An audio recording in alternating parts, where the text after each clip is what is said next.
interesting that's coming your way right now. That's true. Liquid versus LGD. LGD in a great position throughout the group. Liquid still seeming to try and find their identity. We've got to cast a couple of games with them already, and it's been sometimes good, sometimes a little off.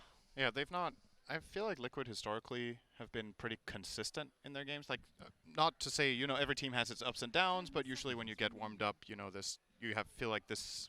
You get this team feeling and this sense of structure in their drafts and their gameplay. But it's been a little of an kind of an exploratory journey for them so far. Kind of like rediscovering some things, trying out some new things, and finding their way. Yeah. Most recently, we cast them against Mineski. Yeah. They lost the first game. The second game, they absolutely destroyed completely. So, but it was so weird that like game one we saw this dis-synergy. Like we was always out of position. My control didn't really have a factor.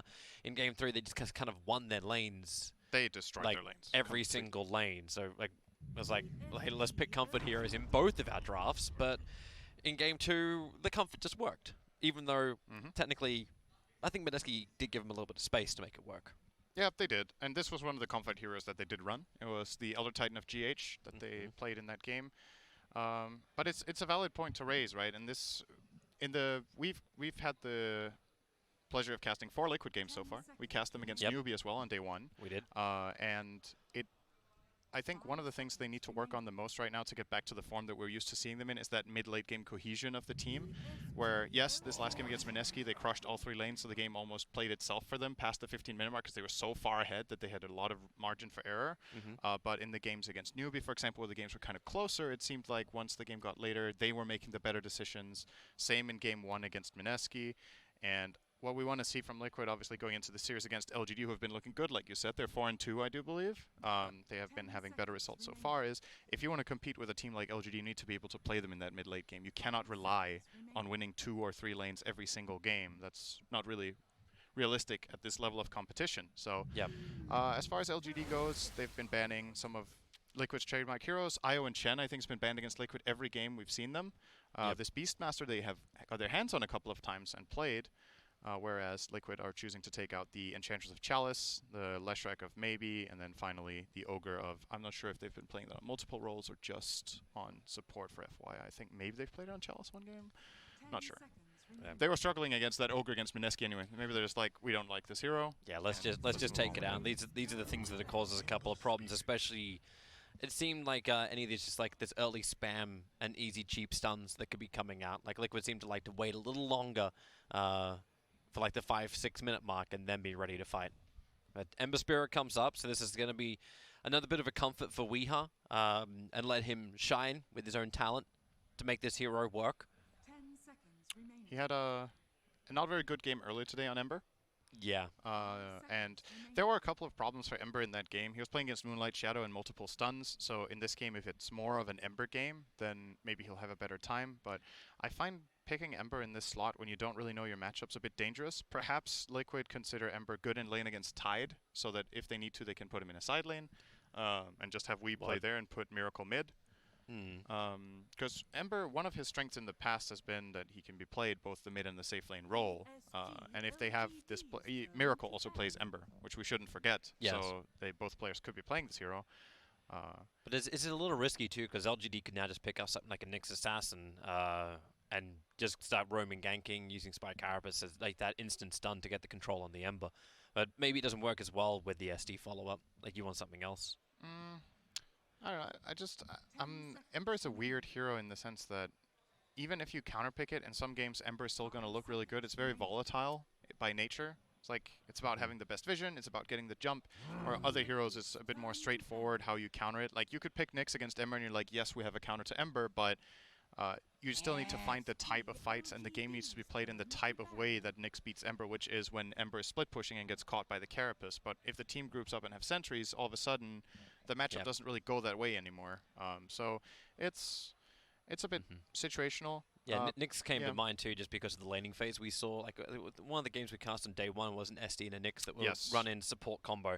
This disruption into, I think it was Nyx as well as Lesh. Yes, there was in a Keen tri lane against Mineski. Yeah, they destroyed that game. Yeah. The Shadow Demon has been very popular and has had good results. I think his win rate is still pretty good. Most of the games that we've seen SD, he has been winning. I don't know if he's like 60% win rate or maybe even higher. But he has been one of the big supports of the tournament on position 5 primarily, but also some 4s. We'll see which way LGD choose to play it. I think he's actually he's 3-way tied for the most picked. He's actually got the exact same win rate as the second most picked. Ogre and SD both have been picked 24 times, and they're 62.5% win rate. so. That's 14 and 10, I guess. Yeah. That sounds about right to me. Okay, so yep. And ET was number 3. ET's been picked 24 times as well. So they're the 3 top picked heroes. ET's win rate is a bit less. It's 45.83%. It's not as great. Yeah. Actually, Gyrocopter's got the best win rate for any hero that's been picked above 20 times at 70%. Yeah. That's yeah. It's very interesting because when you think back, just 2 months ago, you would never pick Gyro without IO. But we've kind of reached a stage now where it's good again because of a couple of patches and, you know, whatever people make work. Lion is going to be picked up for LGD. So I had this feeling that the Shadow Demon was going to be played by Xnova because he plays a really good defensive Bane for this team. And there's a bit of overlap between the mindset and the positioning these two heroes use as position 5s in team fights.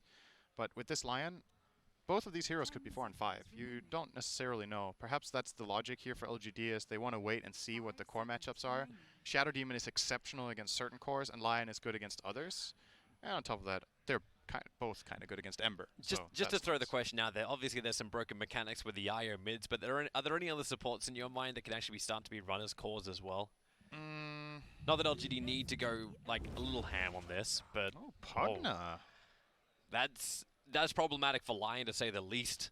It kind of goes both ways, right? He kills people in defensive Decrepify pretty easily and stuff. So let's see. Supports that can be played core. Now you're kind of putting me on the spot. I'm just looking at heroes right now. Ogre.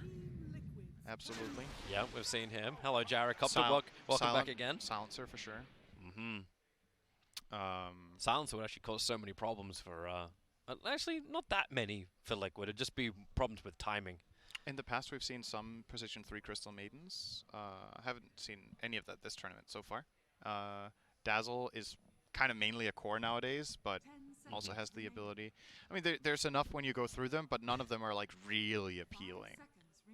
Maybe the standout one is actually Enigma, who can play both 4 and 3, right? Yeah. But when you're playing 4 Enigma, are you really support? I don't know. It's like the least support you're the 3.5. Yeah. That's what you become. Pretty much. So here comes Gyro, like we pointed out. Really high win rate. How many picks did you say it had? 20? So, yeah, it's been picked 20 times with a 70% win rate. Okay. So that's 14 and 6, is it? I think. Yeah. Let's just say 70% win rate. 14 and 6, because 15 and 5 is 75. So it's 14 and 6. Okay. That's really good. Yeah. That's a really good win rate. Yeah. And it's also just a nice combination now that LGD have. Like, it feels like they got a lot of single target focus. SD, in my mind, like, it just... Like, when you purge up the Ember Spirit, like, what's he really meant to do? And then you've got this team fight between Gyro and Tidehunter, the single target between Lion and SD, a lot of amp that can already come out as well. Control and, Sin, you were asking for this. You were asking for this. I don't know if it was at the end of our last Liquid game that you said this, but you're just like, why can't we just have mind control on a hero that he can just do a lot with? Nature's Prophet, bring him to this. Because they've always been, like, they've been picking, like, in the games we had earlier today, Mind Control was picked first phase without fail. It's a bit different, though, because what I was saying was if they want to pick Mind Control's hero early, I think this is the type of hero that they should pick where it has laning presence, it's hard to shut down entirely, and if it has a tough game, it can play off its teammates very well. The problem that we had was when Mind Control was playing other offlaners that were like dependent and then had a hard time. And then they couldn't really find the balance between how does Mind Control play into this game, how do we help him while we also help Weeha, who's been struggling a bit in some of his lanes. So I like the Nature's Prophet pickup theoretically for Liquid in the first phase, but I don't know how much I like it here. It's not a good matchup against Tide. That's a lane matchup that Tide loves. He gets Kraken Shell, the treants deals 0 damage, you just farm. And against Gyro and Shadow Demon, he skills Flat Cannon. He kills the Trance together with Shadow Poison. He solves the problem, though, that we saw from Liquid where they couldn't early pressure. Absolutely, and, they have push. And, like, Prophet jumping in with Pugna, you can push a lot of lanes. But that's also assuming this will be a Wii Pugna. And then a Miracle Ember Spirit, if that's the way you actually go down. But very likely, though, what they're going to do. Yeah, but I'm just wondering with the inclusion of Lion, like, if you just, like, prioritize that Pugna into the mid. They banned the Meepo, so LGD is still feeling that maybe this could actually be support Prophet That's or support, absolutely an option. or even just like a 3-position Pugna if we take a leaf out of RTK's draft book. There's plenty of options here for what Liquid can do, but I still think they will do the Weeha, Pugna, and the Miracle Ember. If they do anything different, the Nature's Prophet could be a 5 for Kuro, and then they pick a different offlaner for Mind Control now that they have. But they had the same amount of information when they picked the Nature's Prophet to begin with. Yeah. I don't see any extra heroes. They've only bought themselves some time, so let's see what they're going to do. They ban out the Kunkka, which would give LGD insane team fight, and it's a maybe special. Yeah, and it's a Drow Ranger. Drow strat. So that's a Miracle Drow, which means it's a wee Ember, and you're pushing either Pugna or Nature's Prophet into the 3 It roll. is a 3 Pugna. It's one of Mind Control's favorite heroes, so it will be Kuroki playing the support Furion, unless they put support Pugna. Yeah, that's It's what I was possible. thinking. Like, I've seen Kuro do it before. Kuro has played the Pugna before. And that would be the way it would go too, because ET is still going to be played by GH. But how do they lane this then? This feels like a 6 Storm game for maybe. I think he really wants Storm. Do you think he'll have enough time though? There's Like, plenty of fragile targets. They have the stuns. They have the team fight to set him up for success. It's one of his favorite heroes. He can jump the backline, which is really what it's all about against heroes like Pugna and Drow.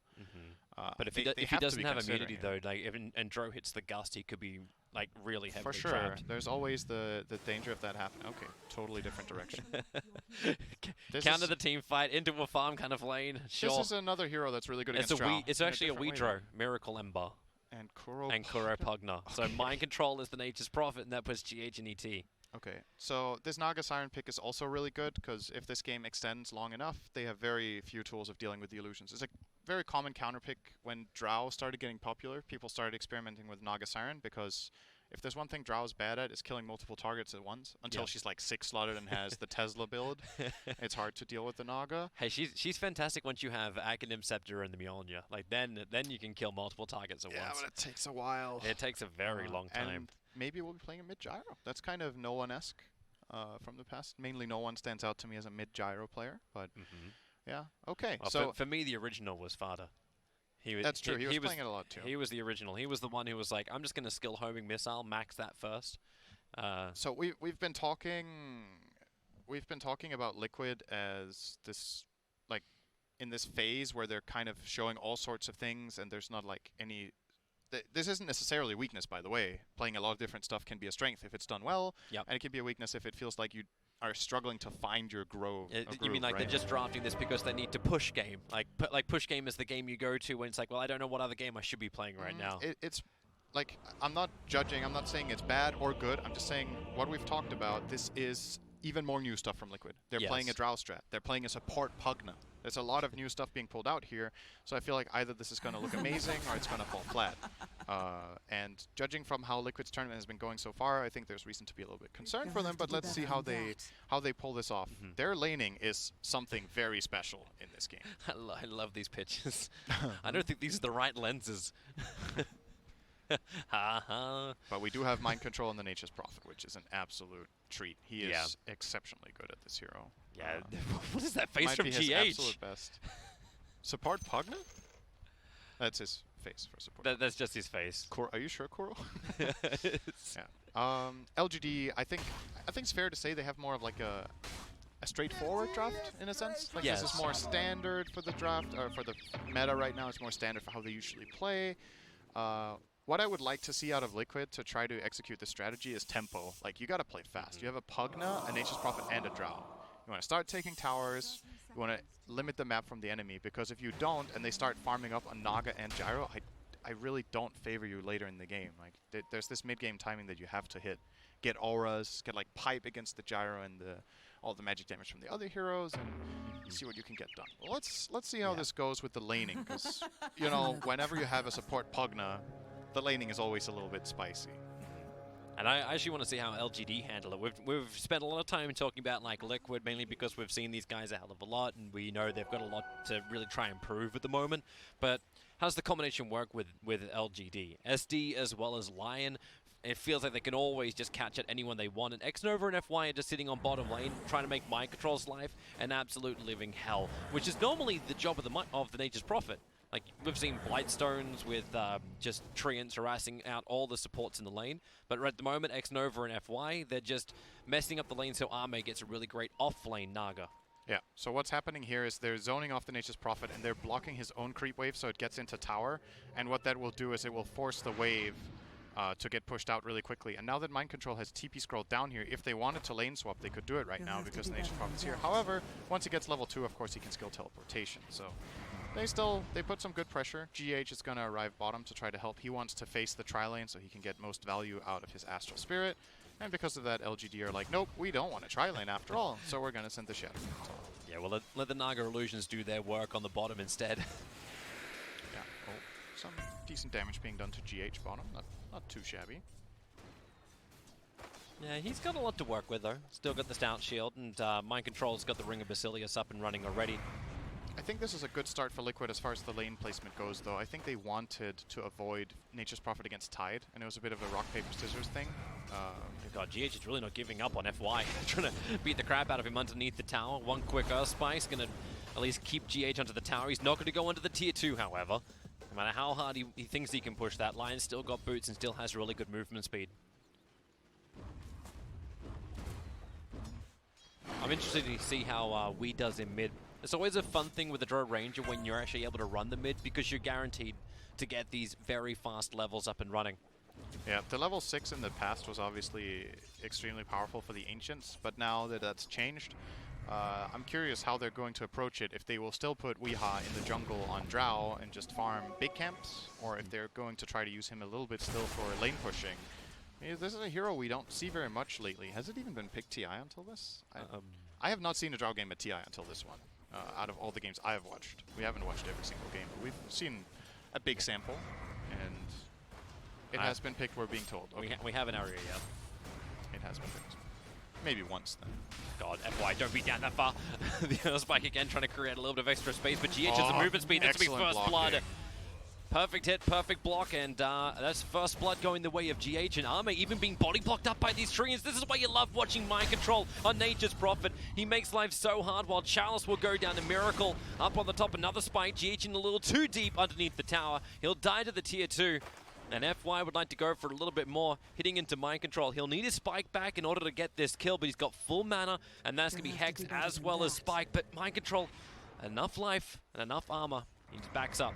Yeah, FY backed off because the Elder Titan TP'd. He felt like if he was going to chase for that kill, it would end up costing him, so he plays it safe.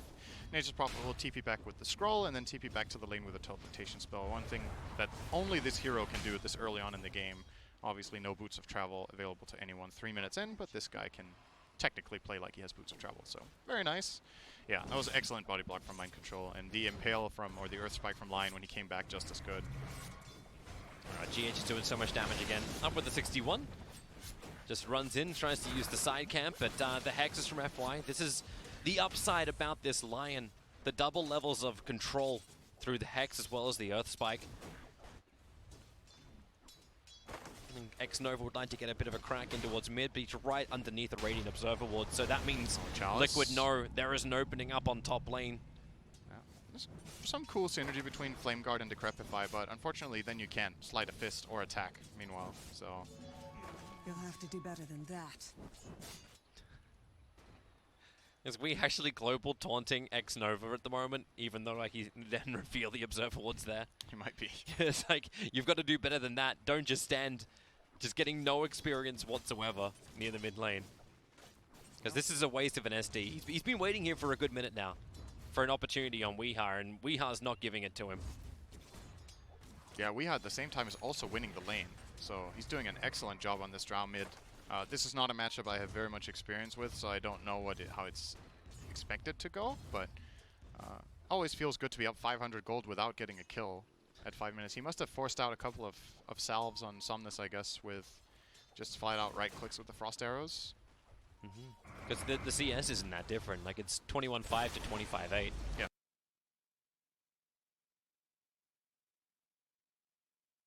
Exactly. It's 4 CS difference, but 500 net worth, so there's got to be some healing salves involved. Well, here's the bounty rune contest.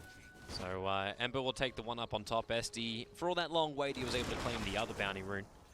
So it still ends up being a straight up 2-2. Oh, They're going again. FY's solo at live GH plus 101.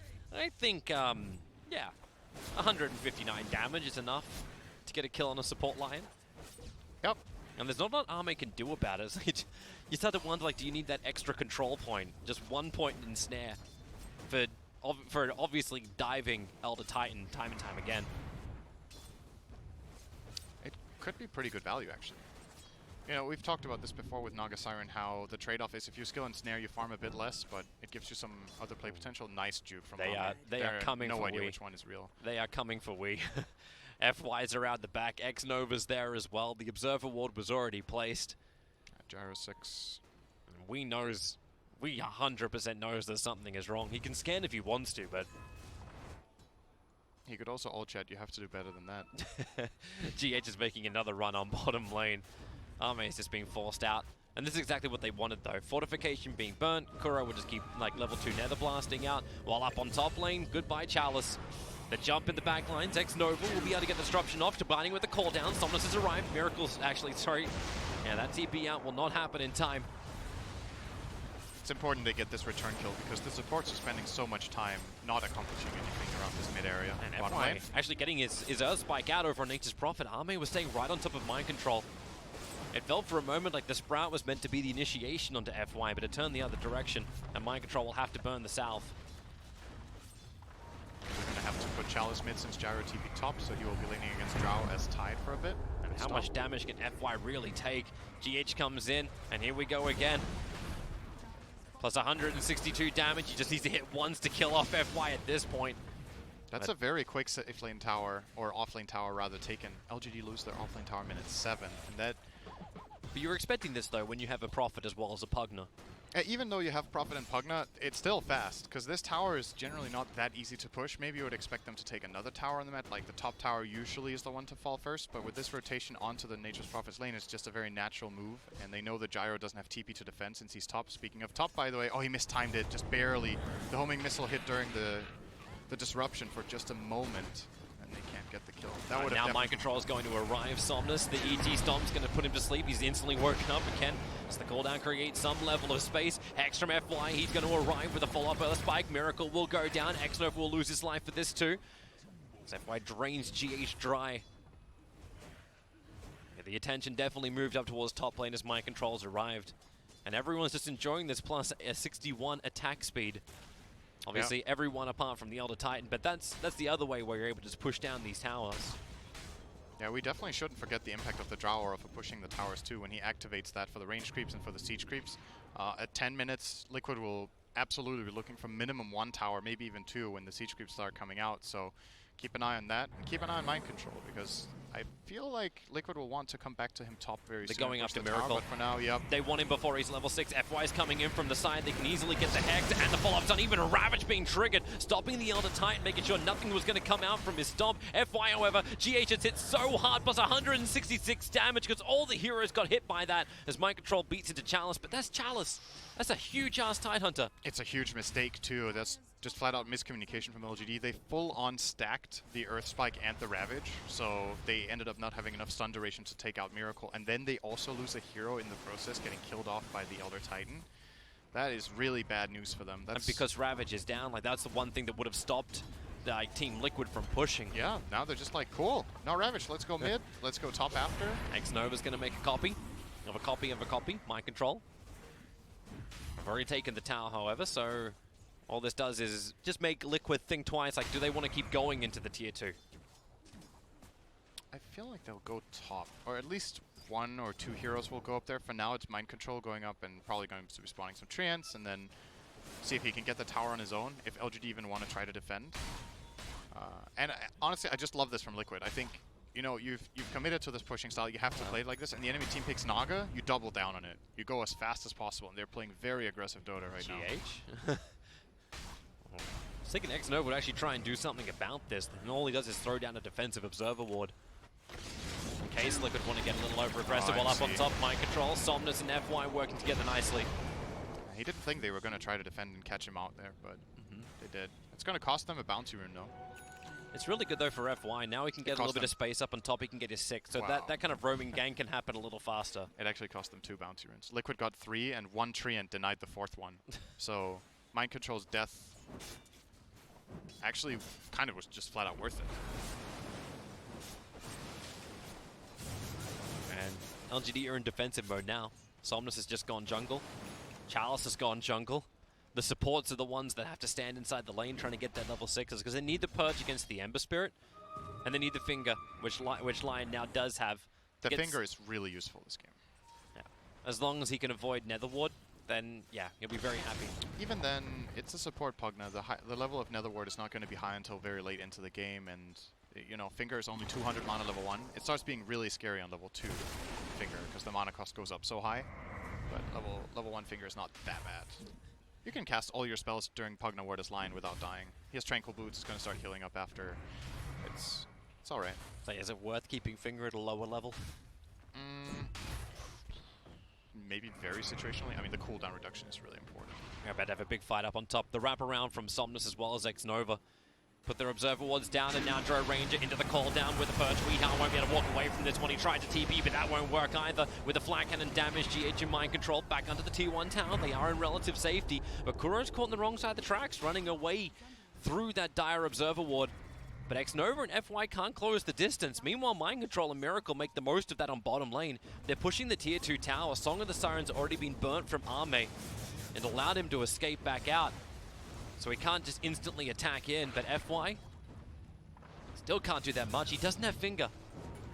And there's no instancer. There's no real fear for Team Liquid on this bottom lane either. Yeah, I still think you're happy here with your LGD.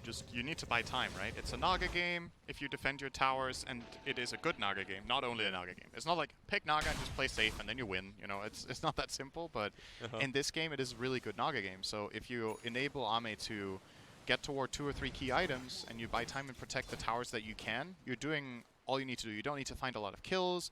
You don't necessarily need to use your cooldowns perfectly. You just need to use them for something meaningful, right? And this finger kill on the Drow was totally fine. It's going to cost them the top 2 on tower. This tower will fall in this game. You're not going to be able to hold that. Yeah. It's the next ones that you want to try to defend. Maybe even top tier 2. By the way, I want to point out Chalice's item progression. 300 gold from a dagger. So that's kind of an aggressive approach. As a team that wants to play kind of defensively, a lot of the times you would see Tide build like a wall build. You just get super tanky and stand in front so they can't push towers, but they want to take fights when they have Ravage. As you said, like, you got to hold the tier 2 towers, right? You need some level of initiation. That's one thing LGD doesn't really have. They've got Song of the Siren, but that requires Team Liquid to be caught out of position. Yeah, the alternative would have been to go, you know, really defensive item build, right? And just stand in front of the tower. If they try to go for it, you run in, you anchor smash, you gush someone, and there's a little bit of a follow-up from a call down or a lion stun or whatever, and the enemy team has to back off. But this is a much more aggressive way of thinking that they kind of want to, when they get this dagger, I think they want to try a team fight, more or less 4 and 5, just because Gyro is so strong at this point in the game. He also went for a timing build with the early drum, so kind of you have drum phase and 2 Wraith Bands. It doesn't get much more early mid-game centric than this as far as builds go. They're really trying to use Gyro as bait up on top so SD and Lion can go together, but the TPs come to bottom lane. The tier 2 tower under attack. Mind Control is just holding back but letting his trees do the work. When Flame Guard is down, he can't kill Naga Illusion, so you need to make the most of it. Ame is doing a good job at spreading them out and delaying this as much as possible instead of keeping them together. And you know, Liquid are not really accomplishing anything right now. They're getting farm on their Drow, which is fine, but this game is not really only about this gold graph and how much you're ahead. It's about like the flow of the game, right? Some games you can be 10k gold behind and be winning, and other games it's the other way around. And this doesn't feel like the game where if this tempo just continues for the next 10 or 15 minutes and Liquid take no objectives, that they should be happy about it. I feel they've got to force something, but it feels a bit difficult, doesn't it, to just go and take a tower? Yeah, because then you're fighting into what LGD want. Like, LGD are ready to fight. They want you to come underneath the tower if possible. And pushes like this, like, it's all it's going to end up doing is feeding Treants over to Somnus. Push him closer towards that BKB, and then he'll even be stronger, ready for the fight. Yeah. They're going to struggle a little bit with killing a BKB carry this game, because Ember will deal next to no damage to the hero. And Drow's okay, but needs a little bit more in the tank before she can kill a a BKB Gyro with 20 armor. So is that the point when you look to see Yeah, Miracle's ensnared. problematic, but he's got a spirit. But look at Charles, he blinks directly forward, and Miracle has to actually jump himself back over again. He's got the movement speed, or does he? Another spirit down over the river. No, it was just a little bit too short. Xnova will see him for a small moment, but he couldn't actually get any kind of like disruption off. So Miracle has the run all the way around. Chalice didn't want to Ravage. That shows something about their mindset, right? He wants to use it for team fights at this point. Because that would have been a kill on Ember, I think, if he Ravaged.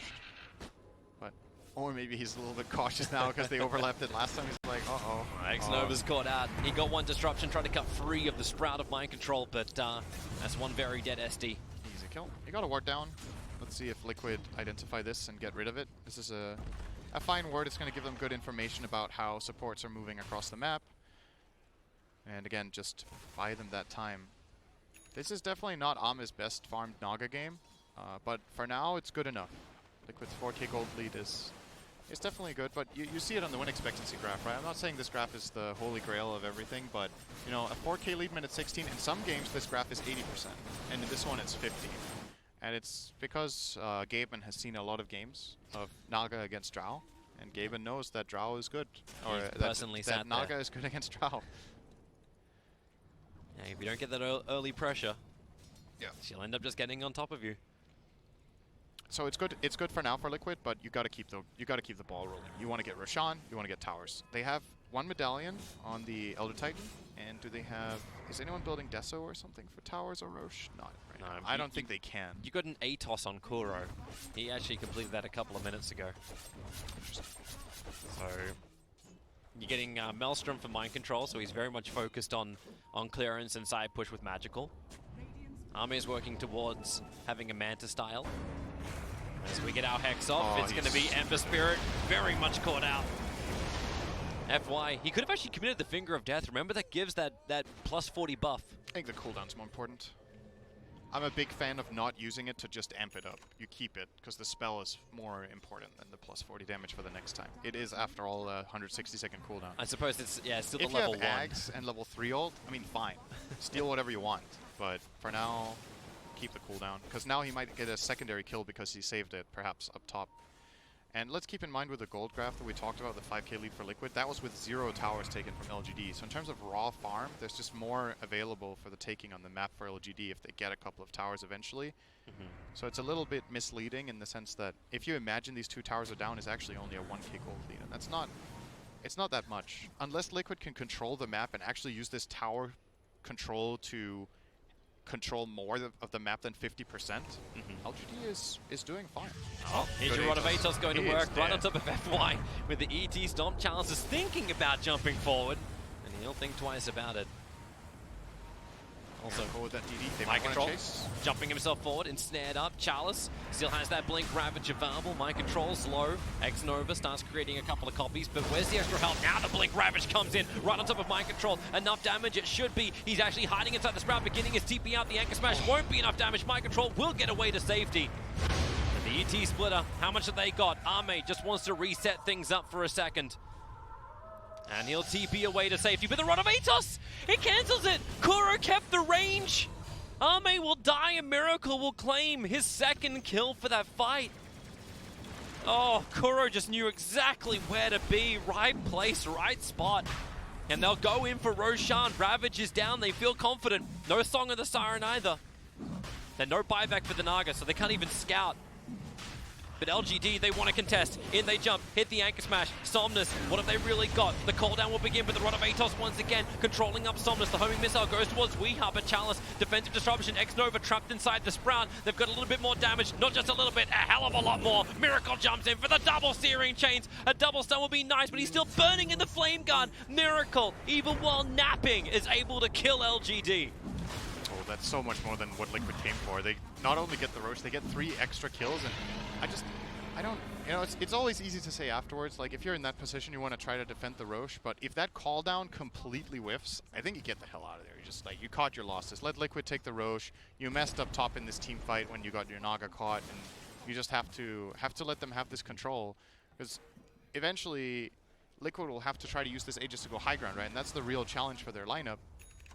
And now you made it that little bit easier for them by giving them 3 extra kills. You know what? And all of them on Miracle? That's maybe not a little bit easier, that might be a lot easier. Yeah, this is a hell of a lot easier. And the Aegis turns into, hello, Ame. You've found a friend, caught inside the Sprout, the quick TP out, but is there another control? Mind control, you can go down. Ame has just enough damage thanks to the Illusion's Riptide. But normally you use this Aegis on a Ranger to go for the tier 2 towers. You just cleared them out, and yeah, Tide caught out. No Ravage available. Somnus goes in for the cooldown. Ember Spirit with the Finger of Death. FY plus 40. Somnus flat cannoning out, but Kuro giving the extra life towards Weeha so he can stand his ground, but that's the BKB of Somnus, the full 10-second one burnt. And now the homing missiles also chasing Weeha. They want more. FY's coming in too. He can get the follow-up chain stun with the Observer Ward and Sentry. They see a hell of a lot of information too. X-Nova, what's he got? That nice extra cast range with the Force Staff. It pulls Weeha a little bit further away for a 3-man gust, but instead, right on top of Pugna, Chalice wants to help out as well. They still want the kill on Weeha. These homing missiles, they just never stop. Kuro will finally go down to the gyrocopter, and they break the Aegis Immortal. But how much more does LGD have? Ame's waiting on the hillside. Weeha, he's just going to actually BKB and TP away under the cover of his ET splitter. So many huge abilities being burnt by Team Liquid just to run away from LGD. Yeah, but they have claimed all the tier 2 towers now. And the Ravage is still available too for LGD. So if Liquid were to try to go now, they will not have the Aegis, they will not have the Drow BKB, and the Ravage is available. So I think LGD successfully bought themselves a little bit of time there, but like you said, Liquid's still taking some good towers, getting more progression toward that base. And now the next step is probably going to be the hardest. And if they pull that off, this is the kind of lineup that can win the game in one fight. Like, the game could hang in the balance now for 5 to 10 minutes, and if Liquid pull off a really good move, they can take 2 or 3 lanes of barracks with Pugna, Drow, and Nature's Prophet if buybacks are unavailable for LGD. But you got to get there, and getting there gets harder and harder as Naga's item progression continues. She's now going to try to take this mid-tier 1 tower. Not just going to try, they're going to try and force a fight with Naga. Yeah. 4-man smoke up, they move through the northern front. Observers and sentries ready from X-Nova. So they'll try and establish a little of extra vision. But they're not finding the heroes they're looking for. All of Team Liquid, like Mind Control's up on the very far north lane. Miracle's down at the bottom. They're pushing in the sides. And Miracle's just trying to find that last bit of money to finish up his own BKB. And the same thing for Mind Control. He's just short of his BKB. Another 300 gold and FY. He's going to find him in the trees. Mind Control around the corner. FY. Yep, found him. Hex him up. Gyrocopter's going to come and help and give the homing missile so they can chain their 3 stuns, and it gives the extra information. On the edge of the cooldown, no, the Rockets won't be able to connect. Mind Control, he just needs to get himself the hell out of here, but he can't just TP, or can he? He begins it. Have they got another stun? They have a Hex. Okay, they will stop him. But it seems to be wasting a lot of time from LGD when, again, they didn't want to kill Mind Control. They wanted to get more than that. They actually got to him because they all have, like, Quelling Blades. There's a Quelling Blade on Gyro, there's a Quelling Blade on Shadow Demon, and they cut the trees to get in there. They have them against the Sprout, of course, and I would imagine we see some Force Staff coming out later. Lion is queuing one up. Shadow Demon might get one eventually, but he's not that rich. But yeah, they find that kill. Now, things, again, calming down a little bit. Naga is continuing to farm up. Gyrocopter is... I'm very curious to see what Somnus goes next, because I think there's different options here. The Ags would be the obvious choice, I suppose, but you could always try to get some of a different item build. Since you're not the primary carry in this game, you have the Naga on your team, so you can try to take different routes. But it does feel like you need something a little bit earlier. So maybe the Ags is the best build, because you're getting a hard build up from Naga. Yeah, Ags is absolutely fine, but it looks like he's queuing up the Butterfly, so he wants to have that evasion against the Drow. It helps, but you know, there's still the marksmanship. And Wee's not really behind in items in scaling, so he can just finish up his Hurricane Pike and go into the MKB if he really feels the need. Yeah. But I do also like your idea of the Tesla Ranger. Its efficiency. He's going to need it eventually. Liquid has got to play for one of 2 game plans. Either they try to win the game within the next 10 minutes and they build for that, or they're like, they don't believe that they can do it and they try to go super late. Because this game is winnable late game against Naga. It is, but it's really hard. But sometimes you just don't have the choice, right? And then that's what you go for.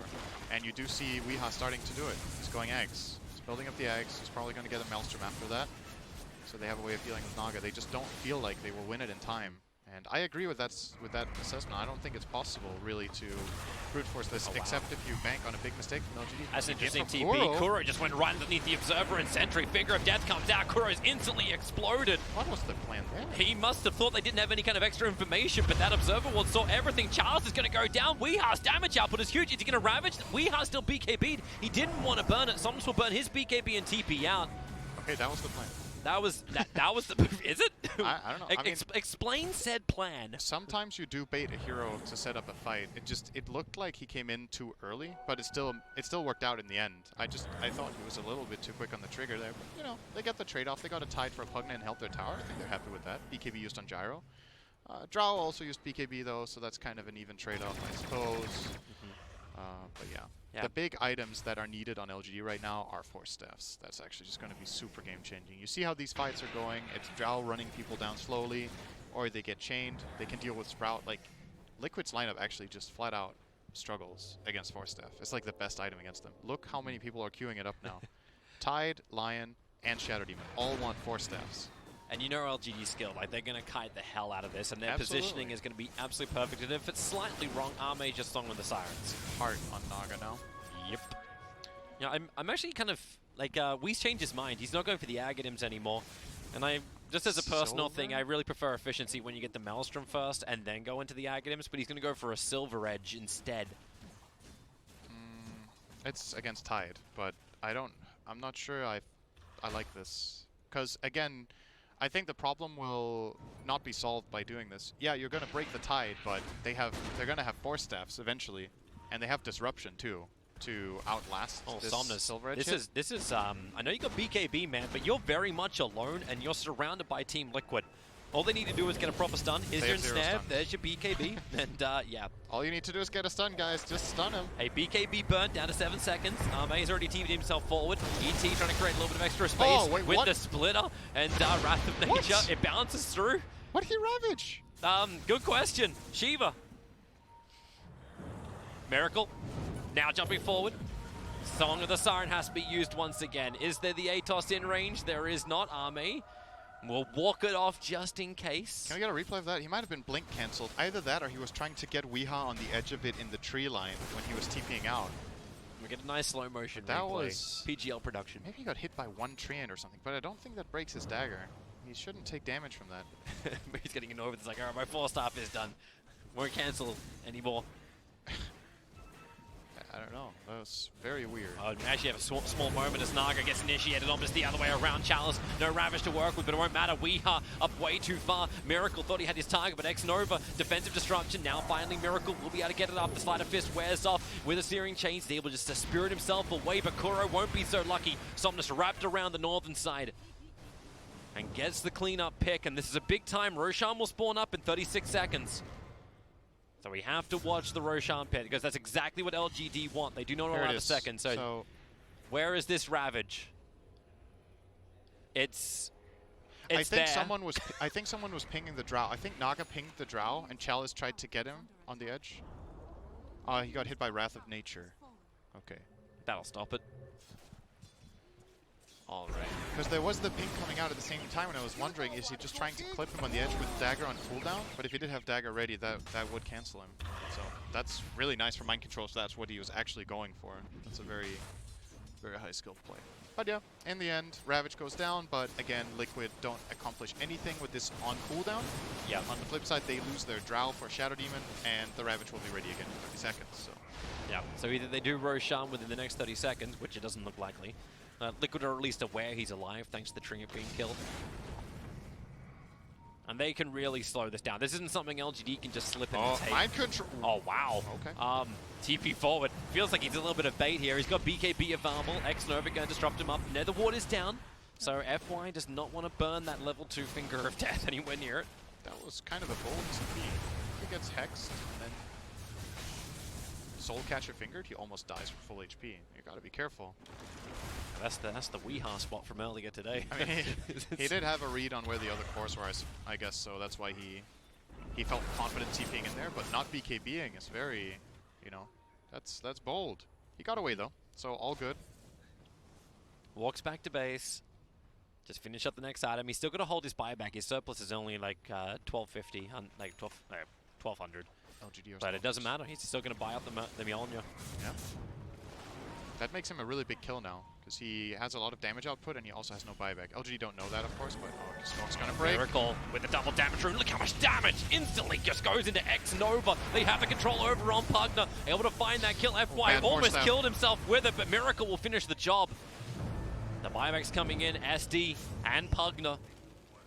Miracle's BKB's wearing off, but he's still got the DD rune. And look at what Prophet does. Instantly down, picking up the bounty runes, back into the money, back into the farm. They know LGD can't claim an objective. This is how it often goes when it's not your own force staff. I think that was Chalice's force staff, but FY didn't have time to turn correctly. So yeah, it's the only force staff they have, so it was Chalice at that time. And he could have probably got away with that, but instead he does die. 1 buyback per team. Ravage still intact, that was not spent. And Liquid again pop BKB on Miracles. Now it's down to 8 seconds, and so is the Drows. And you gotta watch out for these BKB timings, because when they drop for both teams, there are some serious problems to play around for either side. There's the Ravage that Liquid needs to play around, and there is of course, the Elder Titan Stomp that the LGD side have to play around primarily. You talk about the balls of mind control from before. Like, he just TPs in to the top lane. It's like, hey guys, I'm just gonna sprout up Somnus. If you want a BKB and just escape from me, and then he just sits there and farms the wave instead. He has a Clawing Blade. Yeah. For now. He can't keep the slot on Gyro. Which means either he has to go Pike eventually instead of this to get out of Sprout, or he needs to accept sitting in Sprout. It doesn't feel good. Naga being annoying in mid. As always. Rooting up Kuro. Kuro also went for the +3 Nether Ward health. Just anything to make sure you've got more problems. Yep. Somnus underneath the Radiant Observer Ward's gonna be careful. We able to get the silence, but the Hex on Nature's Prophet, the Finger of Death, instantly dead from mind control. Again, one of these TPs where you don't BKB. And LGD punish hard, and the Song of the Siren may allow LGD to punish even harder. Charles, he's ready for the Ravage, combining with the call down. Kuro, they want to knock him down. Charles, she holds off on the Ravage, and Weehaw will just BKB back out of this one. And maybe with Charles being forced off down, he could finally kill off with the Ravage. GH, he clips the back of Dro Ranger, but he has no more of a team. Miracle will come in and finish the job. Charles is down. He lost a gem. And they do lose the gem. 4 heroes down, and they'll probably lose Roshan. It's exactly where mind control is headed right now. And that's... It's hard. It's so hard. You're watching this happening, and first of all, mind control at buyback, which is really important for the outcome of this fight, that this time when he dies, the buyback is ready. He got the gold from all this farming he did top. But Song into Ravage is hard to execute against 2 heroes with BKB. I think Chalice made the right call not Ravaging there, because both cores were going to BKB and he wants to wait them out. But at the same time, his entire team hard committed into that Song. So maybe you're better off Ravaging and killing off supports in that Ravage, and then hoping you can outlast the cores, or you just don't go in with this Song. But I think they felt confident that Mind Control didn't have buyback, and that's why they went for it. You're going to see it right here. He doesn't really want to Ravage this, because Weeha's going to BKB, and Miracle in the backline is also going to BKB. The Elder Titan cast no spells. He got instant hexed out of the Song, so that was not a problem either. But Ember and Drow just have a free fight. And if Chalice instant Ravages, they have that anyway. Yeah. Like, that would not have changed this at all. So it's about whether Pugna and Elder Titan casting 1 spell less each would have made a difference. And Wame found Mind Control down the bottom lane. Sprout will come up. Remember, Mind Control does actually, they gave him the Aegis Immortal so he can be more aggressive as Kuro. Puts the Rod of Atos down FY, force-staffed away by himself. Yep, this time he's got it. And I think they're going to let Shadow Demon farm on top as well. Now, they did lose the gem. I think that was maybe arguably the biggest loss there. Yeah, so it's on, actually, Kuro's got his own. Is that his own? Wait, where's the other gem? Yeah, no, there's one on Kuro. I think it's the enemy team's gem. Yeah, right? it's just not showing up as owned by somebody else. I don't know why it didn't show that. There's... Huh. Yeah, okay. Weird. Okay. Well, I do believe that was originally bought by Xnova. I think he was the original purchaser of the gem. Okay. We'll go with that until proved differently. Aghanim Scepter is now done for the Gyro, so it took 34 minutes, but Somnus has arrived with that, and he's going to go Satanic. He did stop for a butterfly in the way. So he did. Give him a break. I wasn't being any pressure on him. He's fine. He's fine. Everything's okay, remember? You're playing a Naga game. A Naga with 25,000 net worth, and going in for a Scythe as her next item. Yeah. And this next item on Gyro is going to see that's another problem Liquid are going to run into, that they're probably going to need scythes themselves, because if they can't reliably lock down heroes, when this Gyro gets Satanic, I don't think you kill him actually. Even if Drow is just non-stop hitting him, if he activates Satanic with the side gunner running and he hits one with his regular hero too, I think he's just going to sustain through everything and Naga will get a free fight. So you got to have a way of isolating and killing heroes. And currently, it's definitely not coming from mind control. He's gone full combat. He's gone AC, the Mjolnir. He's finished his BKB as well. I think he's going Hex next. I don't know. You know, his AC sitting back in the stash, so he needs to go home at one point for it, but it has to be Hex next, right? Either that or he goes full DPS. Like, he's gone plus 40 attack speed, the 10 armor, the 30 damage. This is one of those games when remove teleport cooldown and you just basically go like Desolator and start ripping apart buildings as well. Or actually MKB. Yeah.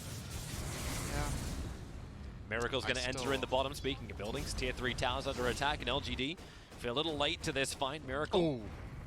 That's that was actually close to connect. I don't know if they would have tried anything with that, but if that Earth Spike lands, perhaps they can follow through. He could try to open with Hex. I actually think he was in range. How many Force Staffs do the Radiant have? They have 0? They have 1. They want an Elder. And a Python Drone. Not happening then. That's fine. And Mind Control's back to his split push game already. Yep. It's what he got to do.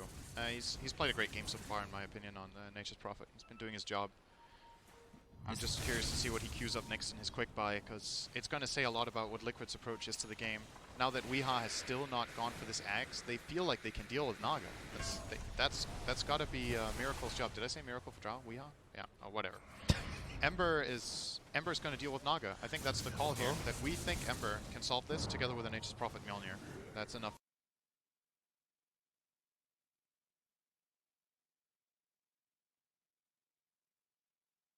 For the Naga for now. Well, he's going Shivas into Aghanim Scepter for the Ember Spirit, and still nothing in the quick buy for Mind Control, but I'll let you know when he's got something in there. Kuro's on the deep-warning mission, Aghanim Scepter. Yep. On Pugna, so all about survival. Killing off illusions with the Scepter cooldown 0. That's what he wants. He's just going to spam it on Naga in the fight and try to kill as many healers as possible. I like this pressure from Miracle. He did it on the bottom lane, now he's up on top. Clean up the creep wave, Spirit back out again. Always force the TP back from LGD. So LGD, as they're rapidly approaching multiple heroes to the tier 2 tower on bottom, yes, they won't feel confident. The classic Naga Oh TPing my back god, to what is this? Mind Control, get the hell out of there. His disruption comes up. He's still got BKB TP, and that's exactly what he's going to do, and there's nothing they can do. Mind Control will complete. Meanwhile, Chalice and Somnus. Miracle's coming up behind them with the double damage room, but a quick blink away from Chalice and then walk straight back over to him. That's the play. As Miracle, he'll Spirit straight past Somnus, but Mind Control, he's joined the fight. The Hex is out, combining with a Ravage! Goodbye, Miracle! Goodbye, Mind Control! The Aegis Immortal will pop. The rest of Liquid was thinking of coming over, but they're going to leave him for dead. A perfect timing stun from FY, and that is a dead Mind Control. I don't think Miracle accounted for the Hex on Naga. I'm not even sure he knew it was he in didn't. play. That was the first reveal of the Hex. Yeah, when he was defending against the split push top, didn't he have it yet? Maybe they didn't click him. Yeah. So he TP'd back to defend against Nature's Prophet, which in itself is funny that Naga TP's back to defend against split push. When you think about it, that's kind of usually the guy causing the trouble, not the one solving it. But yeah, either way, Miracle was not aware of that Hex, and that is costly. They know Nature's Prophet doesn't have buyback. They're going to force this really hard. And Ember will have to buy back. He has to buy back if they want any hope of holding this lane. They can choose to sacrifice it and keep the buyback, because the other two lanes have tier 2 still standing. But what are you going to do here? Like, Naga's on the front lines. He's still got Song of the Siren. She's going to run hard. They find the Nether Ward over in the tree line. The Decrepify will make it a little longer before they can kill it. I think sacrificing this lane is the right call here. Yeah, you have to let it go. You have to let it go. At least the tier 2 towers, he said, like, no, they're up. You're not going to have the push come in. If they want to force the issue, GH will be happy to hit him with a phone book. Because this is the other downside for LGD. Like, they group up and they then play into ET's area. That's why the BKB of the Gyro is so important, that it gets used effectively. Because that's the one line of defense he has against this Elder Titan. And once that goes down, it can get really scary. But yeah, really good from LGD here. They punish just one mistake from Liquid, and that's a really big one.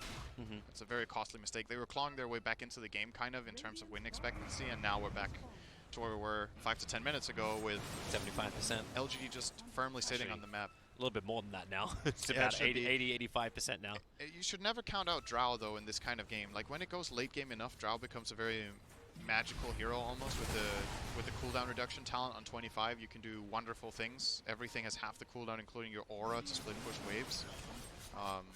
But for now, he has a way to go to get there. Do you actually think you'd go for that? Yeah. Yeah. You always 50%. I don't know. And Like I like the precision aura just for like the assistance that can be given. I think I've seen it literally in one pro game ever. The other talent. Okay.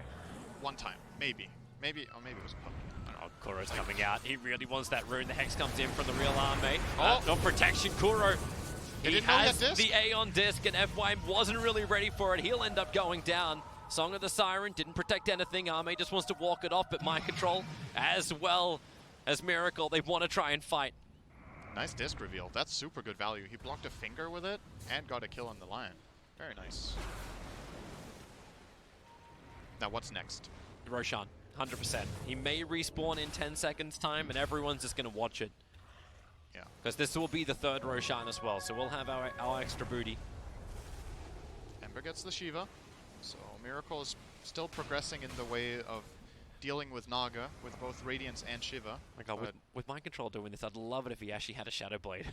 It's just so we can do this split push a little bit more efficiently. He's going MKB. I don't know, man. I really feel like they need a Hex. Like, I really stand by that. I don't know. Yeah. They're actually doing a pretty damn good job, in my opinion, in fights, but they're suffering from lack of lockdown. They're almost relying on LGD to go into them and overextend a little bit, rather than create their own opportunities. And with this build, Mind Control really just needs to be amped. That's what this feeling is. I actually think this may be the second pro game that you actually get to see the plus 25%. It's possible that they're just going to try to stand their ground. Like, they're going to pop BKBs, just stand still and hit stuff. Yep. But, you know, you can get kited by the Force Staffs. And there's, it's pretty tricky, I think, for Liquid right now. Mind Control again, like, as the real Naga Siren coming in. Ensnare is up, and you'll start to see just how much damage can be done. BKB Sprout TP out. Good thing he has 40 on him. And it is. It is really tanky. This continues to burn the BKB charges. As Gyrocopter coming in very, very close. Ember Spirit's going to get the Searing Chains off. Draw Ranger, so much just BKB's up. Mind Control, hello! He just jumped in. He's sprouted, but he's actually locked inside the Roshan pit with Somnus. The Finger of Death will give the extra damage. Mind Control's down. What? And Roshan is up. Good question. Good question. What the hell indeed? This guy has no chill, man. It's true. Oh, now they find Miracle with a Ravage. No. Chalice hits so hard. Miracle's down with no buyback available. And Arme's in the back lines. They're catching out all these cores. Weeha, he has to BKB and tries to push him back over. Somnus will walk back in again. You've got 3 LGD players licking their wounds in the back lines, but it won't matter when you've got the tanky Immortal Arme on the front lines, killing off Weeha. Consume the cheese all you want. Take away the rest of your life into the follow-up stun. One after one after one. Team Liquid, they fall down. The struts around this house. A triple kill, an ultra kill for Somnus. They'll go back, they'll finish Roshan, they'll take the Refresher Shard, they'll take the top towers, the bottom, all the top towers, and they'll probably even take the game. All the bottom towers. All the towers. All the Refresher Orbs. They'll take everything. Yeah. They can get Megas here, for sure. I think going Roche would be just flat out a mistake. It's not necessary. They know the buyback is, or actually, I'm not sure they know exactly the buyback status. I think they know that Is Mind Control dead again? Drow doesn't have it based on dead items. again. The Ensnare's going to come in. Arme needs a couple of extra friends. okay. He's going to create a couple. It's okay. Is he? But, He is. but Top's not. really, it's the base is not okay. So And Arme can just instantly rejoin this as he TP'd out towards the shrine. And they're just going to go and, like, yeah, take the mid-ranks, get the Mega Creeps up. We've seen teams come back from Mega Creeps, but this will be a surprising one. Slightly different conditions. Yes, slightly. By the way, I want to point out what LGD just did. I love this. It's one of my pet peeves that a lot of pro teams do, and LGD didn't do it there. They left the Shadow Demon with the creep wave to hit the range tracks instead of staying there with all heroes to make it as fast as possible. So they send the majority of the damage that they need to the mid-racks so that they can kill them as fast as possible while top is taken down by just a creep wave and a Shadow Demon. And that effectively saves them maybe 5 to 10 seconds here that, you know, could have made a difference for Liquid's possibility of defending. A lot of the times you see players just tunnel vision, okay, we're getting racks, then we're getting the other racks, and then we start in the next lane. But, you know, this is just flat out just objectively a better way of doing it. So I love seeing that efficiency from LGD coming out. It's just really good. This is going to be the last fight. Communication as well. This is totally going to be the last fight. LGD don't even start Roshan. Like, they've chipped him down a little bit, but they know Liquid will come to try and contest it. They know they'll smoke up. MKB done, even got an Aeon Disc over on the SD, so getting these early pickoffs is even harder. ET with the Spirit, able to get the stomp off. Jarek up to court, 4 heroes, retreat back, BKB, Miracle, instantly Hex back up, and Finger of Death, he will just explode. They force-starve him out. Kuro's giving some life and Somnus on 160 HP. He's still got the Satanic available, now he'll trigger it. The SD will disrupt him up, it's actually wasting time with the Gust back. They're gonna kill off Somnus, as well as the Lion and SD. Team Liquid, they're gonna try and take Roshan. Buyback comes in from Gyrocopter. Ravage still available from Chalice. He'll jump in. He'll hit the whole kit and caboodle. But is there some life? Weeha with the Gust back. He needs to push back still for Koro and Miracle retreating out through the north. They gave him the life, but look at Naga. She's charging forward. She wants to bring down Weeha. Mind Control is just trying to walk this off. May the Song of the Siren. It's actually saving his life. Weeha almost killed him. Have they got anything to really get him? At the end of this song, the heart's kicked in. They get the life. The Finger of Death from FY. Puts down the Dro Ranger. Mind Control can TP back home to safety. Ember Spirit can buy back too. But can they defend? LGD can go either back for Roshan. You've got the cooldown talent now for Mind Control. He's going to be everywhere. But he needs to be home. It's in trouble. I actually can't believe how good that fight was from Liquid, how much they accomplished. He jumped in with a, oh, hang on, Miracle. Yeah, He's getting hexed up. hexed. Instead, is there a 4-star? Yeah, there is. They'll get him back inside the base. As Gyrocopter trying to have his own little battle. The tier 4 towers have finally dropped down. That's a huge creep wave. They need to try and fight this one back. Gyrocopter will just BKB, finish off the Radiant Ancient. That's what they need to do. GH can't do anything. Fingered down. Mind Control trying to kill off someone, but the Satanic gave him all the life to survive this. And there's little to nothing that Miracle can do. Even the Rocket's able to hit. That is GG. LGD in 46 minutes, playing game 1 of this 2-game series. Man, that Roche fight was hype. Actually, wow. So what happens is Miracle jumps in on Ember and he doesn't BKB, and I'm like, wow, he didn't BKB. That's insane. And then he gets hexed. He manages to turn around, get double force-staffed, and then he has his BKB afterwards for the follow-up in the fight, and he forced BKBs from the enemy team because they're like, okay, Ember's here, we're just going to BKB and kill him. Yeah. And I don't know if that was planned or not. If that was planned, that was super well done. Unfortunately for Liquid, it wasn't enough, but that got a little bit exciting toward the end, more than I thought it would get. Yeah, you really just thought that, like, they were out. Like, quite simply, you thought, like, there's no way Liquid's going to win this. You're running to Roshan, it's not going to happen. And, like, with only one here, like, they called out the Gyrocopter as the only one, and they still managed to fight hard. But, and LGD, they had so much to work with. They still held the advantage for the majority of that series. And Team Liquid, it was a little bit begging once the Dro Ranger's timing didn't fully go through, but they still did well. They still took all the outer towers within like 20 minutes it was. And Mind Control was everywhere, but yeah, as you said, maybe a question on the itemization to finally shut down LGD, who were definitely playing for late game. I feel like it's really difficult to play Dota like this in general right now. It's one thing to play push strat, which I think we can agree this is a kind of a push strat. At least it was. For the You've got Pugna, Dro, and Prophet. It's a push strat. It's a push strat, but if you play a push strat without catch and you don't destroy your lanes, if you can't just raw overpower your opponents when you want to go for the base, it gets hard to end the game. Like, sure, you're taking all these towers, but Naga was still farming. You didn't really limit her space even by taking towers, because they were just wave clearing anyway. Naga was wave clearing, the Gyro was wave clearing, the Tide was wave clearing. And why are they wave clearing? Because it's hard for you to catch them. You don't have that many stuns, you don't have burst. Your Drow's farming in the jungle. After you take all the towers, your Drow has to farm jungle. So, you know, it naturally becomes a game where LGD can get time. And that's what you have to try to avoid. And I can't really fault Liquid too much for their itemization, because I think the time that they should get Hex was very late. And at the point when they should get it, they kind of lost control already. So it wasn't part of the original plan, right? No. The original plan was the AC, it was a split push out, it was to go high ground, give Miracle the space to do that, give Prophet the space to do that, and it just never seemed to come to fruition. So, no, Team Liquid, down yet another game here in the group stage. Just not looking good for them so far, but LGD they're holding their upper bracket position with this win, but they're not totally there yet. There's still a lot of games to come, and we'll have game 2 of this series in just a bit.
welcome back, everybody. A little bit of a longer break as we had to get ourselves a lobby that would work. Liquid versus LGD is what we're up for. Game 2. Cinderin. Yeah. Last game had a little bit of a swing every now and then, and LGD kind of came up on top. What do we look for from Liquid? Like I hate to actually. No, we'll have to start this way. Because we talked so much about Liquid during the last draft. I just want to just get this over and done with now. What do we want to see from Liquid to change in game 2 here? I'd like a little more lockdown. Okay. And a little more team fight, or really committing for the push in strategy. One or the other. There was like a bit of both last game, and I think it didn't really have a true direction in the game. They executed some fights really well. That's why the game got exciting, because I think strategically that game was not really favoring them, but they did a good job at selecting some fights. And they're showing moments of brilliance so far. Like their score right now, 3-6, I believe it is not really representative of how good this team should be on paper and how good they can be. And we just need to see some more consistency from them and get those moments of brilliance to become more and more common, and setting themselves up for them to happen more often as well would be nice. So. Yeah, we'll have to wait and see. LGD played a stable game. Everybody did their job. They had a couple of miscues themselves as well, like layering Ravage with Lion Stun once or twice, and the Song into Ravage fight that failed. So it wasn't by any means a clean game by LGD, which maybe by comparison made Liquid look a little bit better. It just felt like their draft was easy to execute, though, right? Absolutely, just because they had that Naga that they could always fall back on. Absolutely easier to execute. I would agree with that. Yeah. Well, since we're starting in a very, very similar way, SD's being banned out, but the Ogre will be able to slip their way through. Liquid actually being the ones to ban out that Elder Titan, who has been one of the most popular heroes to draft during the first 2 days of the TI group stage. Yep. Let's see what they get with the Ogre. We've seen Mirana be very useful for other teams. GH plays support Mirana. There you go. Oh, nice. Yeah, just say it and it will come, Cinderin. That's good. Like this to me looks like a solid opener in this meta, in this patch, and the way other teams that are having success are playing. It looks Liquid seem to be adapting a little bit here. The question is if they can play the strategy well. I mean, there's always two sides to it, right? You can be like, oh, if you just start copying everyone else, you're not as good as them. But the other one is, well, if what you're doing isn't working, getting inspiration is sometimes the way back to comfort and getting stronger as a team. So I like this opening. Let's see where they go with it. LGD, maybe we'll see. Oh, never mind. Leshrac is banned. That would have been a solid choice. Yeah. Just that Gyro? easy setup with the SD. Gyro would make sense. They might grab the Gyro again. Yeah. What did they first face last time with SD? It was Tide?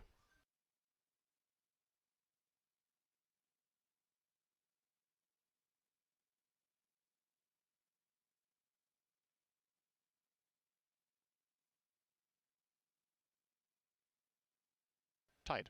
Yeah, Tide. They picked SD Tide as second pick. Yeah. I don't think they necessarily... there's nothing wrong about picking Tide here per se, but it's also not amazing against these two heroes. It's just Kraken Shell is nice against the stuns, so you could go that route. Okay, they'll get another stun boy.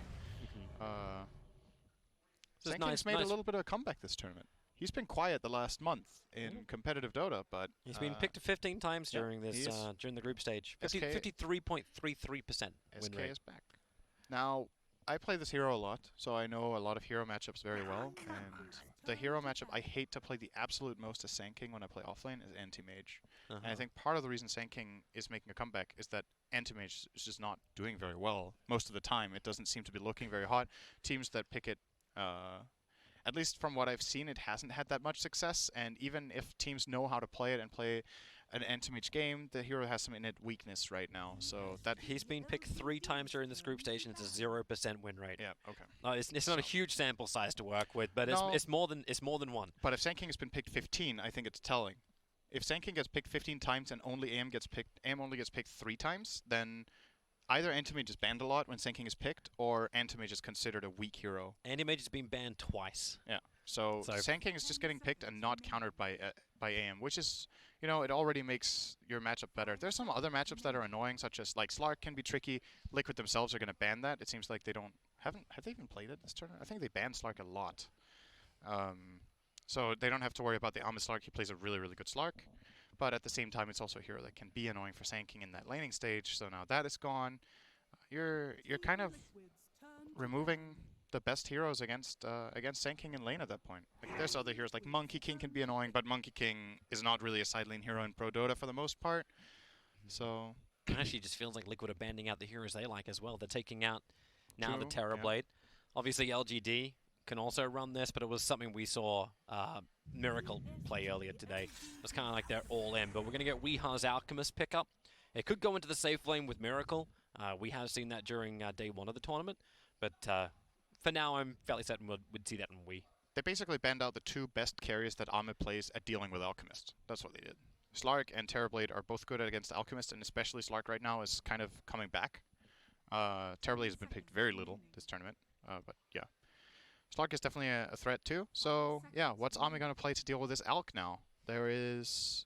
The Naga is not good against Alchemist, so they're probably not going to go that route. The Meepo was banned by themselves. I don't think LGD even play it anyway, so it doesn't matter very much. Yeah, this is a pretty good Alchemist game already. Do you actually push in the Ancient Apparition, push like the SK3, then run SD and AA? You could. I think SK is 3 for sure. I'm pretty convinced that this will be Chalice playing it. There could be FY, but I'm kind of digging the AA right now. Buy yourself some time, buy some information. Your support duo doesn't have the most play potential, but you already have a very high play potential offlaner, and you can buy pick cores that have it, like Sven for Ame perhaps. You need something to intimidate the Alchemist from pushing, like something that actually holds him back, and then you can have a mid that can chase him down. Or you... actually, no, you don't need to have him go into the jungle and have anyone contest that. I think something like AA Sven could be an interesting path to take. We'll get Jakiro instead. Huh. It's all okay. right. So what Shane Paul's done for the day. What this tells me is that LGD want to try to put pressure on this Elk and not let him farm and not let him defend his towers. So I think we're going to see more pushing power than just this Jakiro, which is probably a position 4 or 5. So what carries that push are there? There's Juggernaut, doesn't strike me as a very good Juggernaut game. There's Lone Druid. You've still got the Gyrocopter in the pool, so he can clear off a lot. But up against the Omni Knight, maybe not the greatest hero. Yeah, well, he's decent because he has hybrid damage, right? He has a lot of magic damage too, so he can pierce the Guardian Angel with that. So Gyro isn't the worst idea, but primarily need a way of dealing with Alchemist. Okay, so they're gonna go for the Lifestealer, who can obviously hit into the to the Alchemist as much as he wants, but I don't think Lifestealer is very good against Omni Knight. You can purge open wounds with Heavenly Grace. You have Guardian Angel against him, which Lifestealer kind of can't counter-itemize until he gets a Nullifier. So, but there is at least the nice delivery pop service. The SK and the Lifestealer together, they can potentially just start the fight off with a good initiation. Then you've still got the save from the SD, and I do kind of like the SD against the Alchemist too. So if Alchemist wants to go for this Radiant style build, SD can turn this on the Alchemist. Yeah, and the Soul Catcher too. Yeah, Big Burst is the way to go. Actually, I think was it Weehaw back in the day? Like when that was always happening. Like SD was being played with Luna, and then they play against Alchemist, and you just disrupt me. Like, well, screw this, and just went combat build. Like it was like Armlet style first Alchemist. Yeah, to try and beat it. I still think you'd probably go Radiance this game, regardless, and you play around it. Now, what I'm looking for maybe, there's a couple of fun options here. They're going to ban the Storm that I thought was a possibility, also because it carries Lifestealer, but actually he could play Bloodseeker this game. Maybe loves his Bloodseeker, he's played it a lot. It's very good against Alchemist in lane, and it's good against Mirana in the game too. And Bloodseeker also has the benefit of having multiple damage types against Omni Knight's Guardian Angel, and he can go Radiance. So Lifestealer doesn't have to do it. Lifestealer could go for a combat build and try to play higher tempo against the Alch. That is one option that I see. The Storm was the other one, so that's out of the picture. The only downside is your push power won't be as much, but you can probably just overrun them. Yeah, but I think it's about tempo at this point. Alchemist Omni is pretty greedy. Like, it needs time to build up, and what you want to do as LGD is punish this build-up phase. So the other option is to just pick a stable mid that beats Alchemist in lane, so he has to go a side lane, and then you can put an aggressive tri-lane into the Alchemist. It's a Kunkka. There you go. Okay, so that's another very early peaking aggressive hero for maybe, and then I think what is going to happen is Liquid will either put Alchemist mid against Kunkka, which I think should be fine actually for Alch, or they're going to put him in the safe lane where he will absolutely be contested. Yeah. But, you know, I got to say already before Liquid's last pick, I like their draft more this time. I feel like there's a clearer direction. I feel like there's a clearer plan of what they're trying to do. And I think it matches up better against what they're facing as well. So if they can execute fights, I could absolutely see them put up a much better game here. They have plenty of time. It's to not the choose. overwhelming team fight of LGD. We kind of got in the last game, and a Timbersaw will be the final one. Okay. So that's actually a Weeha Timbersaw and a Miracle Alchemist. Yep. Allowing Mind Control to play that Omni Knight role, and that gives a roaming Mirana of GH. And as far as LGD goes, everything is pretty much exactly where we expected it to be too. Yep. That FY and X Nova together. Always a fun combo. Is he? Yeah, he's got both the heads. And we've seen, I think Secret here at TI have played Shadow Demon Jakiro dual support. And what they did was they put Yapzor on the Jakiro, and he got really farmed and got level 25 in that game, which is an insane talent for Jakiro. It's just Yapzor in general getting really farmed. And this time around it's the other way around, though. It's a position 5 Jakiro and a 4 Shadow Demon. And I think a 4 Shadow Demon in this game has quite a bit of merit because Soul Catcher is so good, and because just having Shadow Demon have good items so he can deal damage, I think is what it's going to take here. They need to have enough damage to kill heroes. Aghanim Scepter is amazing. Then you can purge off Guardian Angel on 3 targets from the Shadow Demon with Demonic Purge, and you know, yeah, it's just solid. I would agree with putting the SD on 4 in this game for that reason. I think Jakiro's farm will not counter But fat heroes like Timber and Alchemist. Jakiro is meant to be the liquid fire guy, right? Like he's meant to walk up, hit a We'll tower, and see. just help push down the lanes. I have a feeling he's not going to level it very much. I think he might go something like 4-4-0 You or just wanna, 4-4-1, like ice path control against Wii and against everyone else. just so they fight better. Because I think it's unrealistic for Jakiro to expect to take towers as the only push that they have, and that's going to make the difference. I think it's more coming down to can we win a fight first and then just get it anyway. But yeah, this last pick Timbersaw is really, really good. It's one of Weeha's comfort picks, so look forward to seeing that for Liquid. I love how in Weeha's previous match it was an 8-0-1 Meepo. Oh, It's just like what shows up in that tiny little area. 30 assists on the last SD game, huh? all right. Well, here we go. Let's see how it goes. So Weeha is set to have a matchup against the Kunkka mid, which is a Timbersaw favorite matchup. The reason Liquid picked this hero here is it's good against Kunkka, it's good against Sand King, and it is good against the Lifestealer, but he's not completely safe in the sense that there is decent damage and there's decent lockdown on LGD's side. Why is that a VG Gaming head bonk? I don't know. it's LGD giving a VG Gaming head bonk. LGD's going to get there in time to get the... well, actually, were they going to put the ward down? FY's around the corner, so he plants down the observe wall, but that instantly gets pinged out. If they planted that down instantly, then maybe it wouldn't have been scouted out. But you've already got Kuro with a sentry ward. So He's not using it, though. No, but he definitely, like, Miranda definitely pinged it. GH most definitely pinged that.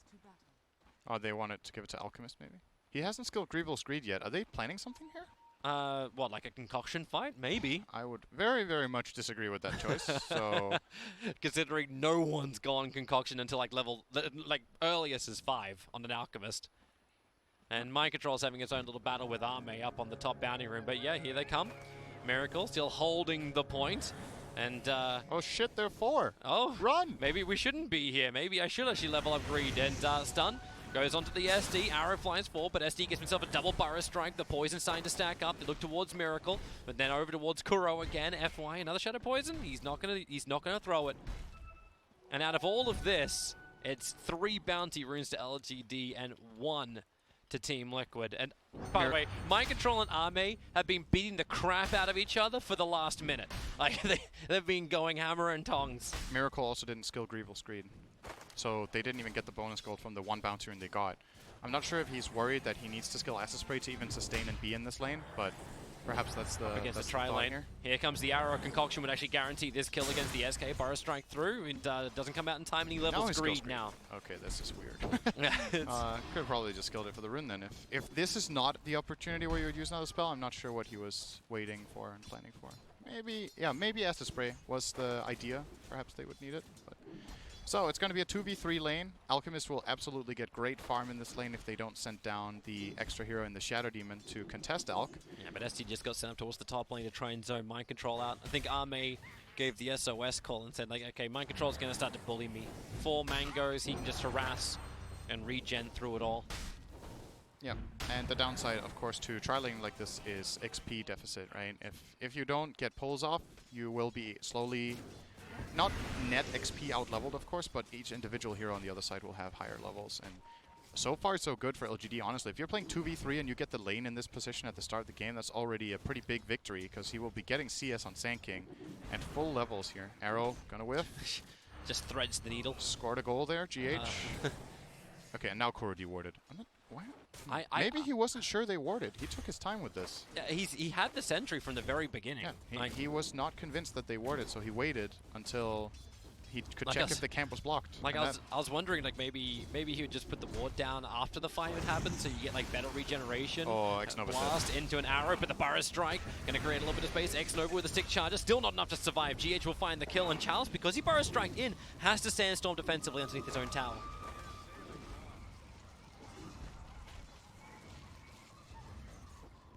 Still a very good start for Miracle as far as CS goes. Yep. 13 for 1, that's going to just start to boost up the net worth, even if you don't get the bounty runes at the very beginning. And now like we're going to start pulling. So I think, oh, hang on, Kuro.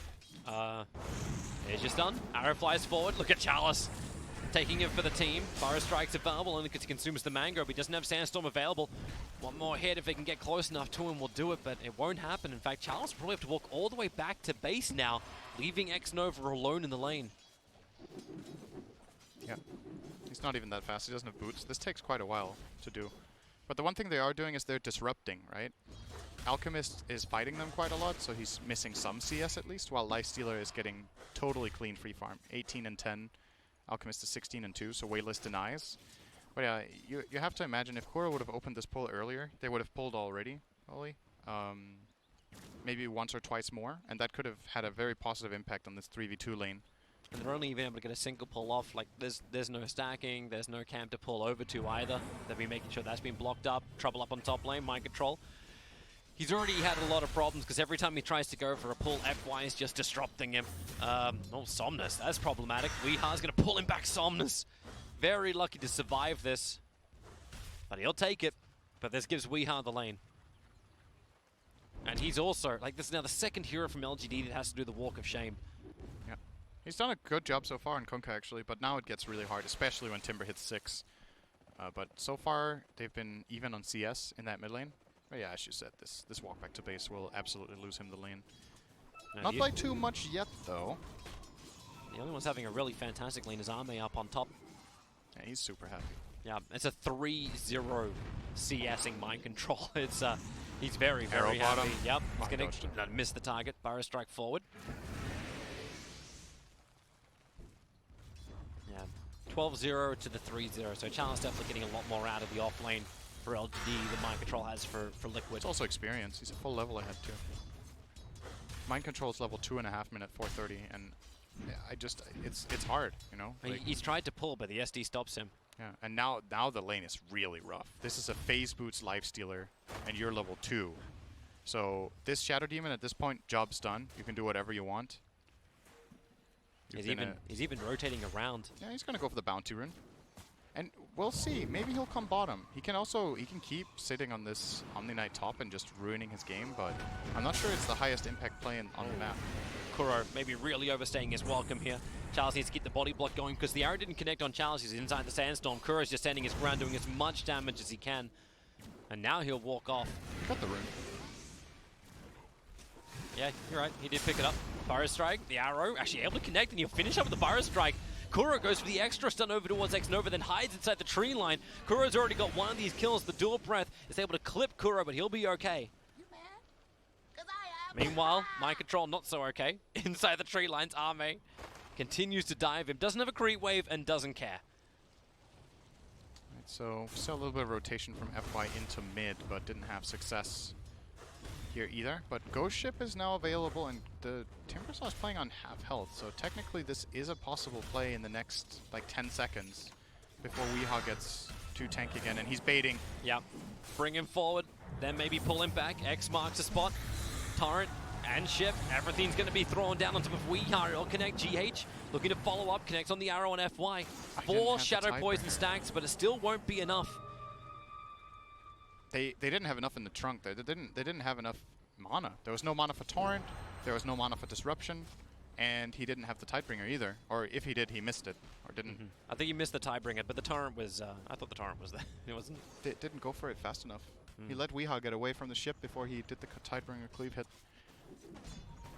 So he stays alive, and that's really good news for Liquid, because that was a big commitment. Shadow Demon spent a lot of time on this move without being successful. Sure, they go Shrine, but it's resources used, and more time for Miracle bottom, and Sand King's game is rough now. That's really nice from Chalice. He actually Quelling Bladed the Sentry Ward, the second Kuro put it down, and that's why GH has to plan a second one, and then a third one. He's actually going to get rid of the secondary Sentry Ward by planning his own, but it all comes a little too late. GH already gets the hit in.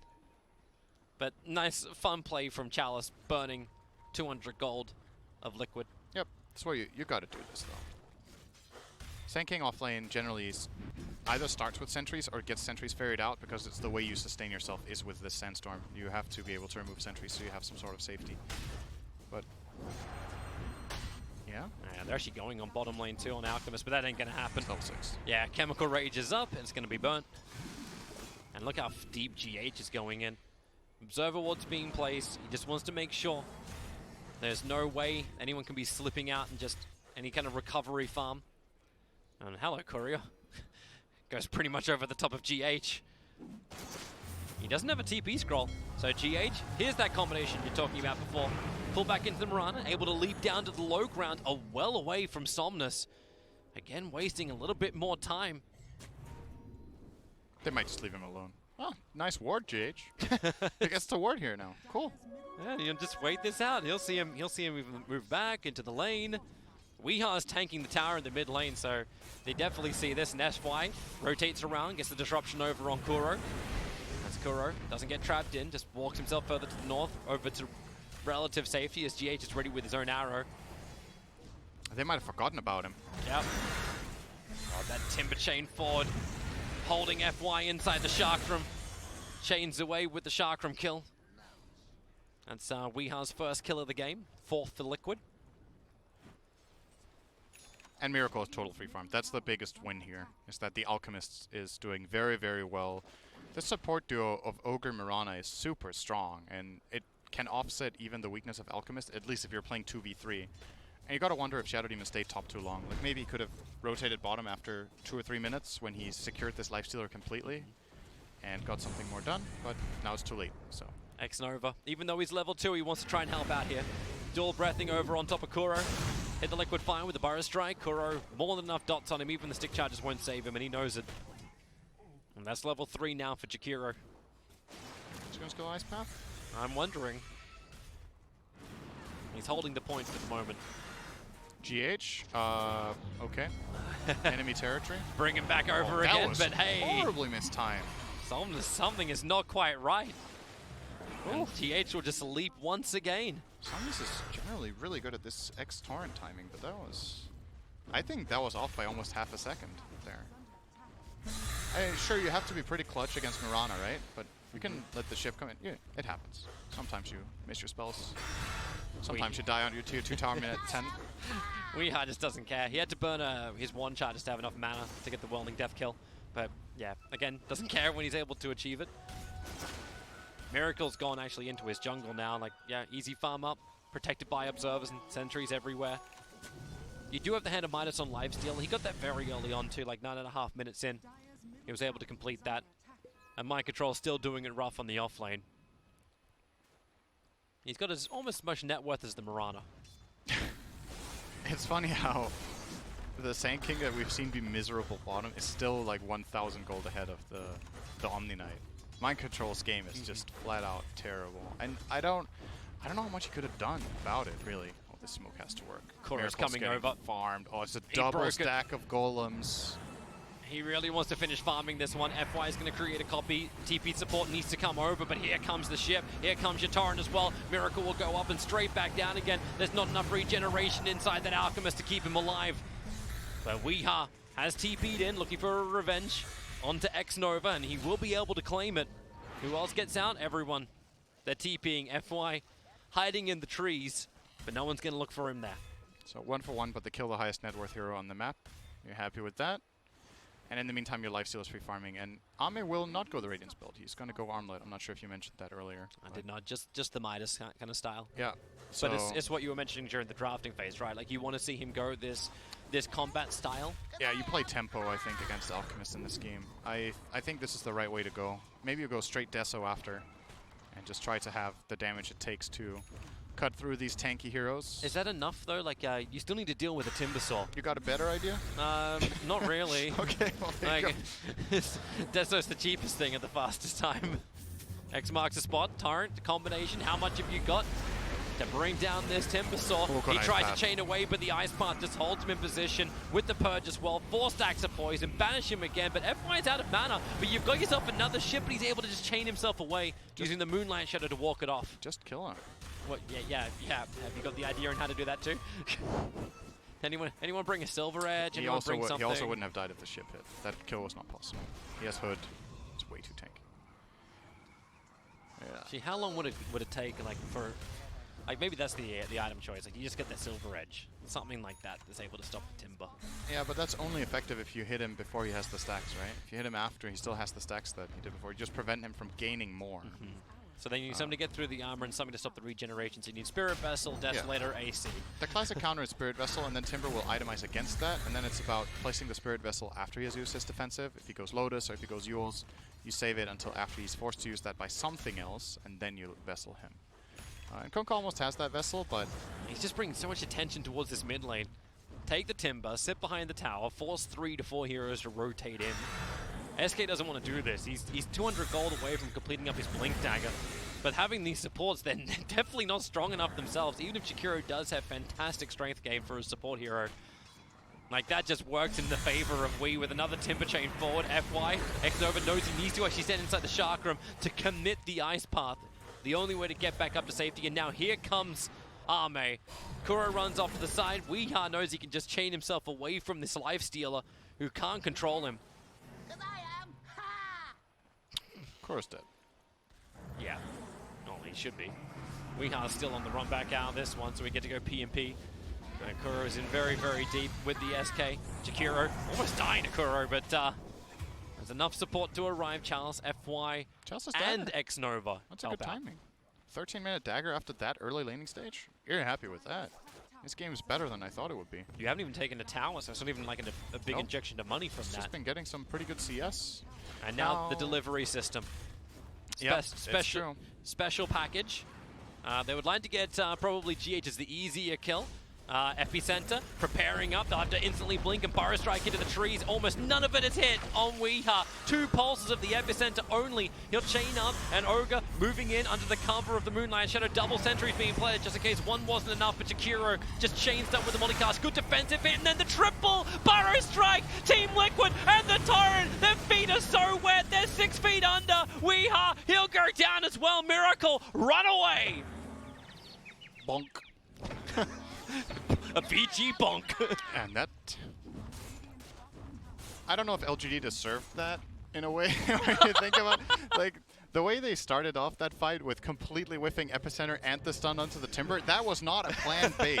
It was a mis-execution, and then Liquid come in, and then Chalice hits the money stun there. But man, what a crazy way that whole thing developed. They just landed all their second wave of spells perfectly. Yeah, I just want to see it again. That's how it goes. In nice slow motion. And here she is. Chalice, whiff, Burrow, whiff, and now the fight begins. So he's fine now. Timber's fine. Yep. They can choose to back out here, but Liquid feels strong because they've cast so many spells. The call is to go.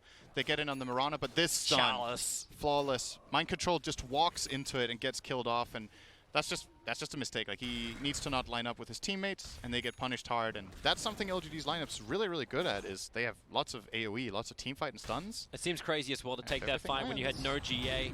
Like, yeah, you have no GA, and I think there's Miracle no auras, there's no nothing. Miracle's looking for his own stun onto Chalice, but he'll have to blink underneath the tower to get it. With the acid spray, Arrow flies forward, but Miracle is the one to claim the kill and the tier 1 tower afterwards. There's no fortification to stop that. But down on bottom lane, they're hunting. Weeha staying in what is normally the enemy of the Timbersaw, the trees. Every enemy can be useful once in a while. Actually, technically, Timbersaw is the enemy for trees, not of trees. Like, not of the Timbersaw. He likes trees. He likes breaking them. Yes. That's not really how you like things normally. You know, I still miss that whole, like, how many trees can the entire community destroy? Oh my god, that clicking game? that was so good. Oh my god, I don't know how much I clicked in that. Oh. They were great community challenges. I hope they come back sometime soon.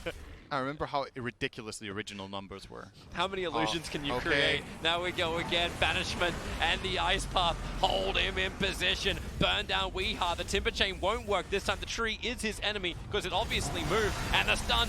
Oh boy, Ame. Team Liquid just want to prove they've got some damage. Xnova wants to prove he's got some control, TPing away to safety. FY, he won't be so lucky. No disruption, no catcher, nothing really to do apart from, well, to die. He's making it work for it, though. Yep. Feels a bit naive to try to gank this. I said naive again. You love when I do that, right? I do. Do you really? I don't. I really don't. This kill just doesn't... I don't even know if it's possible. Like, Lifestealer doesn't have Deso yet. It's an Alchemist that's really farmed that you're trying to gank with Lifestealer, Jakiro, and Shadow Demon. I don't think they have the damage yet. This level 2 Soul Catcher. And they're about to be facing an AC on Miracle, too. And this is disregarding the possibility that there's even one teammate nearby, then he doesn't die. It doesn't matter who it is. In this case, they even had time to TP in. They're coming to fight again. This tower drops a Miracle. If he gets the last hit, which he will, he can now go by the AC. But Charles, this time he's going to hit with the Epicenter and the double Burrow Strike. They want to kill Miracle and get the Chemical Rage up, but they have the damage output to get the kill. Weeha chains away. SK saved by FY, and maybe with the Purge, Weeha, who cannot walk away. He wants to chain again. The Burrow Strike barely misses from Charles. He almost killed himself with it, but it won't matter. They're drawing him back with the X mark. And two heroes go down as the two tankiest heroes of Liquid. Man, I feel like you've got the Kyle syndrome. You say something can't happen and it happens. It's a bit different though. That wasn't the 3-man gank with Lifesteal, Shadow Demon, and Jakiro. That was a 5-man engage with Epicenter. Bit different. Then you can kill him. Absolutely. That was a great spell casting from LGD. That was pretty much perfect execution. And Mind Control even tried to save the Alchemist. He cast all his spells correctly and it still wasn't enough. Maybe he didn't have mana for GA. That's possible. Or it wasn't skilled at the time. But yeah, that was maybe that little bit that was missing to keep Miracle alive in this instance. The issue when you have an Arcane Boot Omni, he's gone to Phase Boots. Yeah. Team Liquid are grouping up around Roshan. Yeah, that's still, you know, they get this DD, and Miracle is still, you know, they got the tower. And sure that you lose 2 heroes here, but I still think this Roshan probably belongs to them. Yeah, Somnus is looking. Torrent's going to connect, sees the fact that Miracle has the double damage, and he's already started it up. Weeha will be the neighborhood. So begin the poison spray, begin the Torrent spam. Moonlight Shadow from Team Liquid. Sentry Wards, where are they right now? As the arrow, the chain stuns, they're going to be absolutely perfect on top of the Jakiro, but the GA protecting Liquid. They still haven't taken out Roshan yet. Somnus is in the middle of the pit. Weeha chaining himself back out, but he's pulled back in again. Nowhere he wants to be, especially with the Spirit Vessel on top of him. Again, he is down with the Alchemist, and the Torrent is going to make it impossible to actually get the hit into Roshan. Who's going to kill him? Killed by the Radiant. Then the Aegis, the Immortal, snatched out by Somnus. He'll be able to survive as Ame just goes ham. Look at him just rip everybody apart and get over here. Okay. GH will go down to everyone from Liquid is dead. Now I called it. I said Liquid would get that. They got the Roche. I was right. Yeah, they got the Roche. They got the Roche. They didn't take the Aegis. Say they would get I didn't say they would win the fight or get the Aegis, but they got the Roche. Okay, so we're fine. You know what, how many times are we actually going to see Liquid start the fight, though, with Alchemist as well as Timber being the first casualties of war? Honestly, I think Liquid were as surprised as I was with how fast Alchemist died. That was the Desolator reveal that they didn't account for, and Omni even GA'd pretty quickly. They GA'd and they force-staffed Miracle, and he still died. There was just too much damage. All the spells connected again.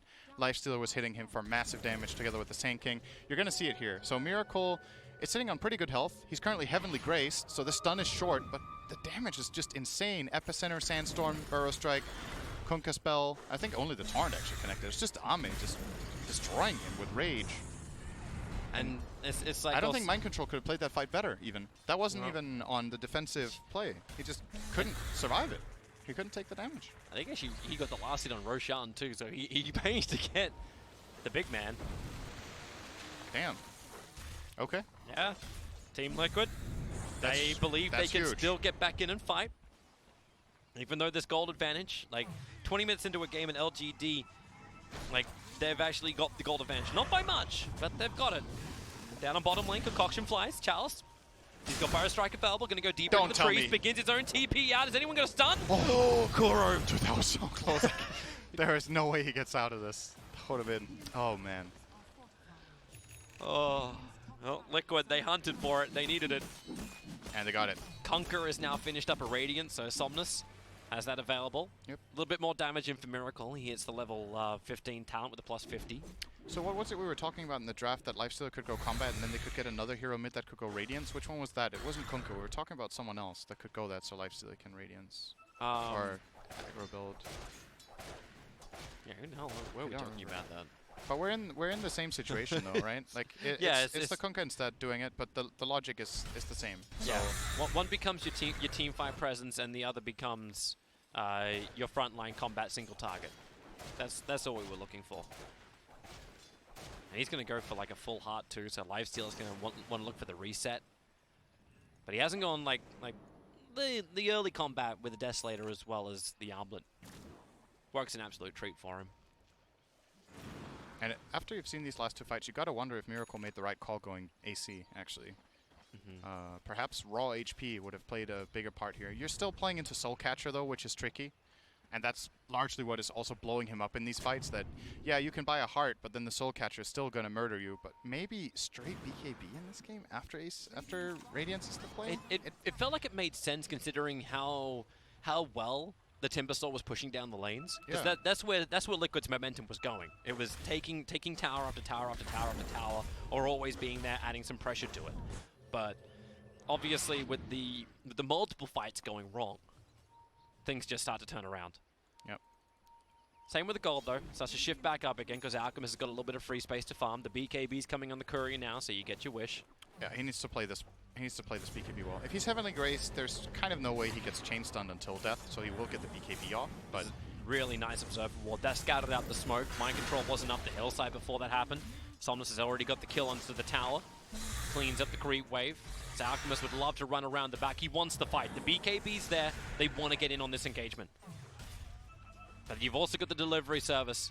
Chalice is ready once again. Just walk up a hill. Here comes your movement forward. Miracle are looking for the hit, and they've got the kill over on the Jakiro, so no Ice Path shenanigans in this case, and they do have the extra follower. Weeha moving in. The epicenter is doing heavy amounts of damage. They all push back up again. Mind control so low, but he gets the GA off, allowing Weeha to stand and fight Miracle. This time around, he's got all the life, and Weeha and Mind control causing all sorts of problems in the back lines, allowing Miracle to finally bring down Chalice. They'll have the buybacks in, and they're looking to push forward. A quick blink away. Miracle is out to safety. Weeha, maybe not so lucky, but remember, he's the tanky one. Hold him in the Ice Path. Doesn't have a lot of charges to go on that reactive armor, so they can bring him down. But LGD, an expensive fight to take buyback on the SK as well as the Jakiro. and their Aegis too. Without the Aegis on the Kunkka, that fight goes really bad, I think. But they're coming to push. Yep. They want the tier 2 tower in mid, and they should easily be able to claim it. And you're right for the Jakiro, 1 point liquid fire only. Yeah, I think this is the best way to build Jakiro in most games right now. Ice Path is a fantastic spell, and the way it scales by half a second stun and -1 second cooldown, the efficiency of it just goes up like crazy. Level 1, it has 12 times as long cooldown as stun duration, and level 4, it has about 3.5. So it gets so much better. GH really has to make a run for some of these bounty runes. Like, they're going to spawn up in 7 seconds time, but it's going to be 3 runes going the way of LGD because they've totally abandoned the bottom. Liquid are smoking up, looking for their opportunity, but LGD are not gonna play anything here. Take the 3, back up. Yeah. Oh, Lifestealer got a heart? He did. I thought he was going to go Nullify before that, actually. Wonder why he... Here we go, Concoction. Blink it, able to get the stun over on the Jakiro. Easy, quick kill for Miracle. Alchemist with Bloodlust just looks so absurd. That's a long death timer as well. It About is. a minute for the Jakiro because he bought back in the last fight. Yep. They're probably going to concede this tower. They need the creep wave is the only downside. It's coming. 10 seconds, that tower's dead. Yeah. And what does LGD really care? The Nullifier is coming next from Ame. He's got it queued up. He's looking for that extra space to farm up. The BKB is almost completed for Somnus. That's a little bit short, about 600. And you can get a lot of that from just the creep wave pushing on top. And FY's got a blink dagger, so he can sit very, very far back when initiation happens. And it's a super good way of reliably hitting Soul Catcher as well. He has Lens and Dagger. It's very easy to get Soul Catcher off, and it's makes it easier to get that extra hero in it too. If you can get 2 hero Soul Catchers, it's really big difference. Gives you suddenly the potential of bursting off the 2 cores or 1 core in any protective support or whatever that's a little bit too close in the area. Look at FY, he just wants to get a copy of one of the Alchemist Illusions. Oh, thank you. I'll take that. Got him. Get him in range of the wave. Oh, do you remember when Alchemist Illusions had Greevil's Greed? I do, yeah. That was great. Thanks. SD becomes the greatest hero ever. Moonlight Shadow. Team Liquid looking to find. Arme is the man presenting himself close, but remember, we are during nighttime phase, so the vision game is not fantastic. In fact, it's LGD who have the Observer and Sentry down, so they see the Sentry being planted, so that allowed BKB from Somnus to be triggered. He just got the slight early warning system, and SK Chalice ready to go again with the blink. Burrow Strike over on 2 into the epicenter. What's he got? Kuro, that's what they've got. Didn't even need to use the epicenter. Burrow Strikes off cooldown in 3 seconds time. Blink's going to take a little longer than that, but with the Purge Mind Control having a hard time getting away as Weeha brought back with the X-Mark spot into the macro Pyro and Ice Path. No way to escape, or does he? Timber chain up, but he's still being locked in position. Another X-Mark spot. It just keeps coming. Lotus Orb, it won't care. A double kill for Arme. Another long death time of 50 seconds for the Timbersaw. Perfect timing on the BKB arriving for Somnus. It came out on the courier, right? When they jumped him. Yep. So he had the ward or the vision, and I mean, that's just... It's either it's planned and it's really good, or it's just really lucky timing, but either way, you know, that's Dota. These moments happen. Good arrow, but no follow-up, of course. Yeah, it's that moment. I don't know if the smoke had actually broken by that point, but if the Sentry Ward didn't go down, they wouldn't have seen that, because there was an Observer and Sentry on that same on the same position. Yeah. That's what gave LGD the information, like, at least clearly. Hey, keep racking up those points, GH. Fantasy points with every single stun. And you see He's how actually got much... 15.2 for this game so far. Excellent. I wonder why you're checking that. Because I love my fantasy team. Oh, really? But I don't have GH in it today. Oh, well, then why are you checking? Just because maybe someone made a really bad decision to put GH in their fantasy team. That's pretty harsh. Oh, it's a bad decision because Team Liquid don't play multiple games, three series in a day. I see. Yeah, for anyone out there who is doing fantasy teams, here's the tip. Get the teams during the group stage that play 3 series in a day. Good tip. Just in case you didn't know. You heard it here first, guys. Here's your tip. Don't Weeha? pick Liquid in your fantasy. Damn, Okay? Weeha just lost half life. Walking forward, he's at least going to get the Lotus Orb off, but he's just being trapped down. Weeha Timber Chain's a little bit further He's still forward. alive. He is still alive. Let's go. Chalice in a little bit of trouble. Burrow strikes up the hill. The Ignite's going to follow him very, very deep. Weeha, well, okay, don't test that whole living thing. He'll walk away from this as SD does buy back. That worked out very well for Liquid this time around. Weeha survived.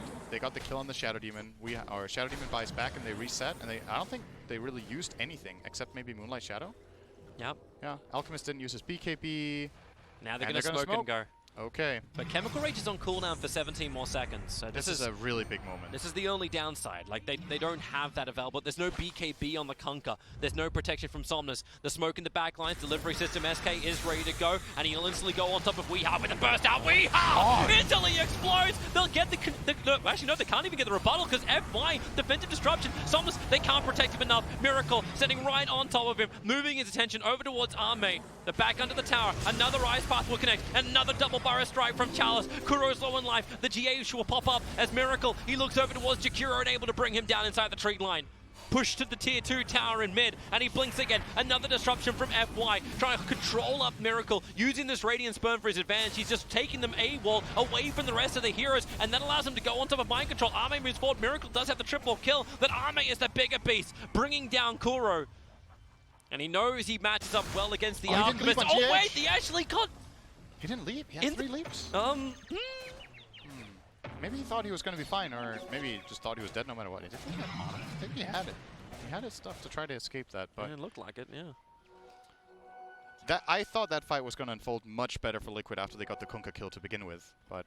This long chase does end up costing them 2 supports. 4 bounty runes in for Liquid that's while that's Alchemist the big is one. up. So hey, everything pays off now. That is the real win there, is the bounty runes. And yeah, what sets this whole thing up is that Kunkka doesn't have BKB ready. And I'm pretty sure that's what prompted Liquid to go for the smoke, even with Chemical Rage on cooldown for 20 seconds, like you pointed out. You gotta take advantage of these situations when they're given to you, and that was a very quick move. And FY tried its best. Like with that defensive disruption, actually kind of messed around. It was good, but it was late too, right? Like yeah, he was like a 10-15% HP. Yeah. But Miracle did so much damage so fast, they just weren't ready for it. And also note that Miracle isn't just building himself up anymore. He's done. He is now looking towards the Aghanims upgrades. Yeah, I think you give. You give it to Omni Knight, right? Letting Mind Control sit a little bit further back, or is it the double Chakrams for Timber?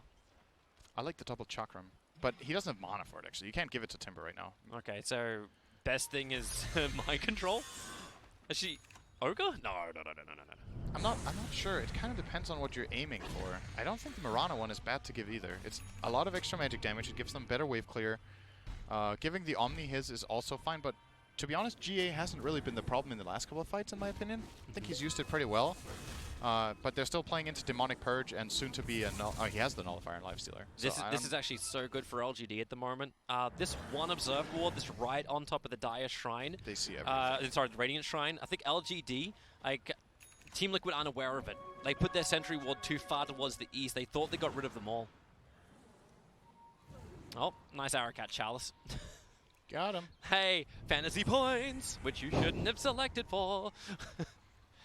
Well, if GH gets another 20 arrows, he might get more than a player that plays 3 games. I don't think it totally works that way. It's like everyone thinks that Alchemist gets a crap ton of fantasy points just because of the GPM, but it's not. It doesn't really count that much. It's 16.8 right now for the Alchemist. That's an okay game, but he's got 31,000 net worth. Yep. In 32 minutes, and it's still only giving you 18 points. And that's everything combined. That's including the 8 kills he's got. But anyway, let's not talk more about fantasy points. I can do that all day. Yeah, I know. Just like a techie strat. What do you do next? I'm just thinking for Liquid, like the transitioning now, this is when Alchemist wants to win games. This is when he peaks and wants to finish. He's 6-slotted. He could get it maybe an Aegis and then go. If you can't finish the game at this point, I'm a bit concerned for them going later that their damage is just going to be too weak. Like the only physical damage their lineup really has is Alchemist, and it will not compare to Lifestealer and Kunkka later on. So maybe they have to try for a timing push soon with this Aegis and get something done. Well, I'm Moonlight trying to Shadow set in up from for it Liquid, with a fight here. but LGD are ready too. They've got the SK infested up in the back lines, looking for a new target. With the Observer and Sentry being planted, LGD have really good information around, at least from the rune area across. And that's what he jumps in for. Jump in, grab the Haste Rune. Bottom creep wave still pushing in for LGD. It's not going to be anything too problematic. But it's at least going to make Team Liquid look behind themselves. Yeah, Alk's going to go back and take that quickly. And they want to get the The D-Ward. ward is still there. They're going to get the D-Ward now.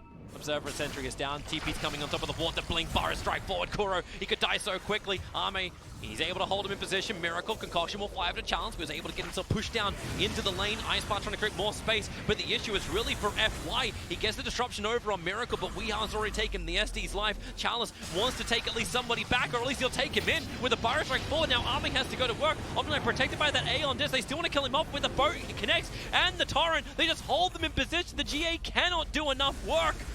And maybe Miracle, so weak right now. He doesn't have that chemical rage anymore. Pulled back into the ice I path. leaped into the ice GH! path. He went back into it too. Weeha, he's now the next target. Timber chains himself back up, but once again the Torrent grabs him, pulls him back.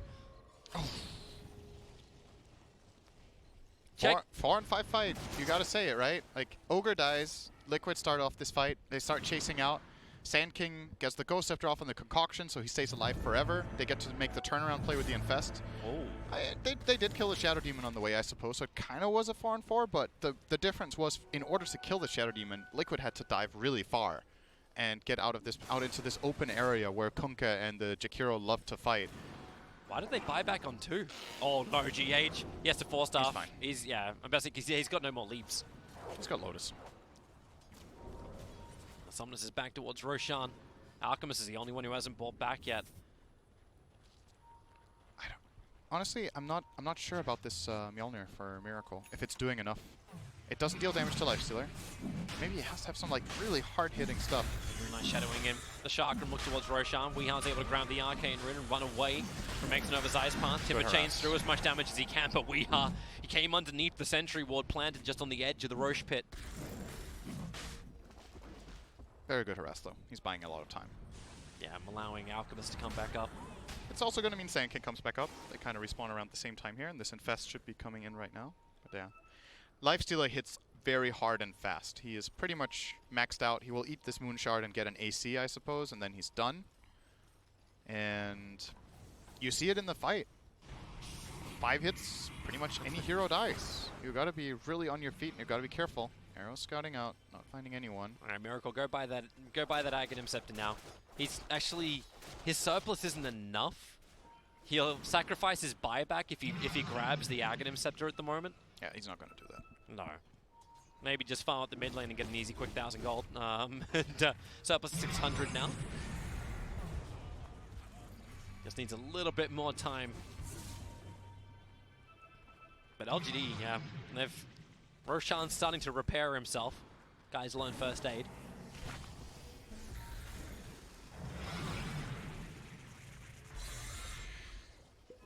$300 more to go for the Ags. I still feel like it's going to be really telling who he gives it to. The Acid Spray only got one last hit in the mid lane.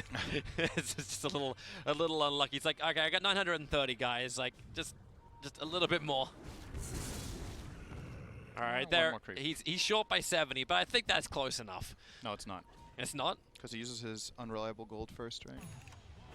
There it is. Oh, he does it anyway? Yeah. Okay. Wait. And it is... Wait. That's... Wait, math? It's on Timbersaw now. Yeah, but why does he have buyback? Didn't it say not enough, and then he bought it and used it, and then he has enough? Yeah. Wait, what? Am I being stupid? Oh, it's because he gives it away, then his net worth falls. Then his buyback is cheaper. That's why. Huh. Because he passes it over, right? So you can buy it when you don't have buyback yet. Yeah. That makes sense. Cool, okay. Gotta remember the buyback math. Yeah. And yeah, the reliable, unreliable was irrelevant for the situation, by the way. It didn't matter. We weren't in that range. Okay, let's see. So any smoke? Still look towards Russia. At least that Dire Observe Ward is now gone, so Team Liquid can feel a little bit more comfortable about things. And everyone's just checking Roshan. I love how Chalice is doing it. He's the torrent. Connects over on Weeha. Chalice, he comes up, Fire Strike. He can just take out Kura at the very start. A quick 4-star. Gets Kura further away, but no, the Tidebringer. It hits so hard, and with the boat coming in, it's really problematic. But underneath the Shrine, Team Liquid, the regeneration combining with the GA is still not enough. A double buyback is required, and one from SK2. Somnus just wants to walk this one off, but Miracle wants to kill him, and they've got him too. Mind Control actually gets the double kill, but Arme trying to go to work over on Weeha. Too much armor to work with, but the epicenter from Chalice and the triple Burrow Strike, putting Liquid in a rough position. The Burrow Strike, okay, these stuns on FY. He's in the front lines, creating copies of Miracle, and actually those SD illusions helping Arme to finish the job, but that's where you get the buyback in from the Alchemist. TP out towards the Shrine. Weeha getting hit by another Spirit Vessel. They protected. The Lotus Orb is up, and now GH flies the arrow forward. No one's going to get hit by that one. Splits both the Creep Wave as well as the 3 heroes. And Miracle, he's too far forward. The Open Wind's trying to break him free. The Torrent, as the ship, they push him all back. Miracle forced up, but Chalice will stay with him, and they bring him down. 2 minutes on the sideline after the dive back, and Arme once more. Mind Control will TP out. Weeha, he has to intercept the creep waves or something, but no, he gets X-marked. He's going to be pulled back in once again. Chalice has the Burrow Strike, but the Timber Chain. Weeha with the TP away. No! The Burrow Strike, it pulls him back in. The Lotus Orb also works against him too, with the Torrent combination, cancelling the chain away. Weeha, he shall fall. There's enough poison on him without buyback. Timber is down. LGD have 5 heroes up, and this should be the game once again. LGD walk down the mid to claim the GG. Depends how hard and fast they push, but it's a 1.5-minute window. Tier 4s, that'll be the next target. Yeah, they're going to end this now. Look at Lifestealer just mauling this. 5 seconds per tower. He's not even raging for it. He doesn't need to. There's no real threat. The Burrow Strike comes in on Mind Control. He's protected a little bit, but now Arme in for the open wounds. Mind Control will Lotus it, but then he gets caught in the Torrent ship combination. They 4-staff him up almost inside the ice path. But the tier 4 towers are totally lost. They're doing everything they can, Liquid, to try and repel LGD, but Miracle will concede it with the GG call. LGD will 2-0 the series, keeping that top position in the group stage, and Team Liquid, Things are getting rougher and rougher with every single loss they face. Not quite top position. They're Not they're, they're second. They're second. But I'm that's saying, still very I'm saying upper bracket area. absolutely upper bracket. Yeah. Top is Team Secret with 8-0. Yeah, no one I can believe. beat them. There are teams Yet. that can beat them. Yet. But not in this group yet. Yeah. They've had their tests, though. Oh, It yeah. hasn't been a clean 8-0. They've had some really close games, too. So Yeah. nobody looks invincible here. Yep. so far. Even VG Gaming, they lost. They lost a game to Infamous. Yeah, they lost Infamous. Or Anvogessa. I like their older name. Yep. But yeah, it's Really, really fun team fights this game, by the way. Oh It was yeah. super entertaining. I think LGD spellcasting just looked really crisp, except that one bottom thing where they got rewarded 3 kills for missing everything. Or the conquer at the very beginning as well. Yeah, like there that was was a a little bit like. Hiccups are kind of Yeah. bound to happen. What is like what really shows the greatness of a team is that you just recognize we made a mistake, and then you just show in the next team fight why you're one of the best teams in the world, right? So super good spellcasting from them. Liquid again, maybe looking a little bit. It's hard to say because I think the type of fights that they're taking are just inherently harder for their lineup than for the other team. So maybe they're executing on the level of LGD, but the selection of fights and the timings of them are not really in their favor as much. It felt like LGD had just a little bit more information as well before going into the fight. They had some really good words. And their initiation, I think Charles's performance as well was really fantastic. They're always able to get like Ravage level stuns out of the SK and with the lifestealer. Like I always talk about a delivery system. It always feels very underwhelming whenever it comes in. It's like, oh, lifestealer's in the middle. Yeah. But this time around, they were always able to pop one hero. And they were taking out the supports in the back lines. They were taking out the stun control that was there from Kuro at Kuro the very didn't get beginning. to play the game almost, actually. Yeah. He was dying almost instantly in every team fight. So yeah, great job from LGD. A bit of a shame in the last fight the way the game ended. I think Liquid buying back Miracle, running him in without ulti ready, just getting him caught in the middle of nowhere and not being able to save him was a little bit anticlimactic because this could have, it could have gone on for another 5 or 10 minutes this game, but these kind of mistakes happen. They're happening a bit too much to Liquid right now. They still need to get that extra 10% going that it feels like is just missing right now. And not there. That's what it's going to take. But they're ending the series 3-7, and I believe LGD are 6-2, I think. they're up nice and high, but that's the reason why we've got our wonderful hosts on the main stream to give you an update on the placements. But we'll tell you more about the other group as well. We're coming back for our last series of the day, Evil Geniuses versus VG Gaming. Looking forward to that one.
Welcome back, everyone. VG versus EGL final series of day 2 of the group stage for the International 2019. This thing For right this here. stream. For this stream. I think we're the first series to go, or the first stream to go on the 5th game right now. Really? I don't know. I Really? have a feeling that's there. a different from us yesterday. Like I mean, yesterday, we were I like could the be wrong. I latest. could be wrong. Okay, hey, It's just I'm looking at the time of day and the fact that we're on the 5th series, and I feel like we're on a pretty good schedule here. So Yeah. maybe the other streams are have a little more gameplay to go. But Hey, you guys can check now that. that you've said that, we're about to have ourselves a 2-hour game between VG and Evil Geniuses. Thank you very much, Cinderin, for the blessing. You're very welcome. Oh, we just got in our ear that we're actually the last ones to hit this last So series. as I was saying, this is the last stream to go to the final game today. So yeah, you want to stick with this till the end because this will be the last game. Yeah, and There you go. this will hopefully be a fantastic game. If EG can step up, they had a bit of a rough start at the beginning of today. And yesterday. And yesterday. In fact, most of this tournament. But they had a good showing That's against the whole RNG tournament. in their second series. So far. It's true. There's only 2 days. But they had a good showing against RNG in their second series of today. They definitely had problems with OG at the beginning of today. But now they're up against VG Gaming. VG Gaming proving that they're not immortal. They did bleed to Infamous. But still, VG Gaming have looked absolutely fantastic throughout this tournament, apart from just that one game. There are 2 teams right now that I would say across the board have looked standout compared to everyone else that we've seen, and it's probably VG Gaming and Secret. But both of them have looked like they can lose games, and you would imagine that if they are the ones at the head of the board, maybe other teams can like catch up and learn and maybe make some adjustments to combat their style. But yeah, so far VG Gaming have been looking fantastic. They were my prediction going into the tournament to winning the whole thing. We're very far away from that stage so far. Hey, but you convinced me into that as well. Like they're my team to win as well. VG have been looking super hot going into TI. They've been winning lands. They've been showing exceptional team play, great drafting, great individual skill. This team to me has everything that you want in a championship team. So, and so far at this tournament, they've shown what they're capable of. So they've brought it. Compared to some other teams where you feel like they should have it too, and they just haven't really brought it yet, but they can pick it up. Evil Geniuses is a perfect example of a team that had a really slow start, but are maybe now getting some momentum. They've got a couple of wins, especially the 2-0 against RNG has got to feel really good when you're on a downward spiral. That gets them out of the danger zone of the last position. They're actually in a 3-way tie right now for 4th. It's not by much. Like it's 3 points. The Fnatic, EG, and VP are all tied on, and the lowest is 1 point. So one victory can just shoot somebody up. But anyway, let's look at our draft, man. VG and EG, we're beginning it up. No Lashrak, no Alchemist. Heroes was getting a hell of a lot of. No SD as well. No Gyrocopter. It feels like we're taking out all the big ones. First pick Mirana? Maybe first pick Io. Also available Oh, inside wait, that's the pool. Ogre. They're going to pick Ogre, aren't they? Yeah, Ogre's in the pool too. We should play Ogre. Vote for Ogre for the Arcana. Matchup, please. Vote for Wind Ranger, just so Slacks has to go through hell. There was something, he said if Ogre wins, he's going to do a full recording of a potential voice pack with Purge being the other head. Yeah, but if Wind Ranger wins, then he's got to actually send a letter to some undisclosed developer asking for a job. Really? Yeah. I thought he was just not going to play Dota for a year. No, and that. They also promised that as well. So that's why like I put all my votes into Wind Ranger just because I'm like, I'm going to put Slacks through the living hell. Why does he deserve that? Just because he put Slacks is my guy. He put it out there, man. He wasn't a man of his word. He shaved after Artifact didn't get a patch. Slacks is my guy. I like Slacks. I hope Ogre wins. Vote Ogre, guys. You know what to do. Vote Wind Ranger. Down with Slacks. I would use the other term, but hey, we're being PG rated here. What other term? Fuck? Was Slacks. that the one? Oh, okay. Sorry, I wasn't. I just had to check if it was that one. Yeah, it was that one. Okay. It was that one. There was actually one TI that someone wrote that in a window and put it across the road from the players' hotel. So as we're all pulling out the shuttles, and I'm just like looking up, it's like, hey, what's that up in the window? It's just literally just this piece of paper. There's hashtag fuck Slacks in the window. Oh, actually, I remember that. I think that was great. That's really Everyone was just looking at it. It's like there was just this parade of shuttles going off to Key Arena. Anyway, SK as well as Elder Titan coming in here for Evil Geniuses. So we're getting a lot of stuns, a lot of movability, tank ability, and also just that great lane presence that you'd expect to get from the first 2. 5 seconds remaining. Yeah, I think Senking is going to be gaining a lot of traction now. Actually, we're starting to see super much Sanking success, and in the last game was a great showcase of what Sanking can do. He even had a hard laning stage. He got tri-laned. He still managed to find these huge stuns with low cooldown. He has lots of teamfight damage. He has evasiveness. He did have the combination to make him really work, though. Absolutely. Like, it was difficult until he got the Blink Dagger. But that's the thing about Sanking, though, is that you can pick this hero early and you can build a lineup around it. And there's lots of options. There are other heroes that are being picked early where you feel like the options are a lot more limited. But Sanking just feels like he's in that really nice spot right now in this tournament so far. As we talked about in the previous game that we were casting, one of the key matchups that you don't want to face in Anti-Mage has been nerfed, or it's just hard to play, it seems, for a lot of teams right now. So he has easier laning time, too. I'm really liking this from VG Gaming. Like, this now just opens up Paparazzi for such a great hero pool. Allows him to go in for the Juggernaut if he wants to, something we've seen OG use already, with the Magnus as well as the Jug. And just this speed of both farm as well as like power increase. Not to mention the fear of one big ultimate can make it win for VG. And I think it's a good read to get this hero against EG the way they're playing right now. EG's games are not super high tempo. They're not playing very pushy. They take their time to build up key items, and I don't recall seeing any of EG's games here where I was like, wow, EG just ran that team over in the early game, like completely. They might have done it in the RNG series. Granted, I didn't watch those games, but apart from that, the games that I've seen from EG have been kind of slower. They've been breaking even, maybe slightly ahead, but no crushing. From what I caught of the RNG series, like it was still slower and progressive to victory, but it was a lot of like Arteezy's getting space and Samael's making plays. Yes, because like on day one, Samael was just going off. As much as EG didn't get points on day one, like Samael was still having a fantastic day.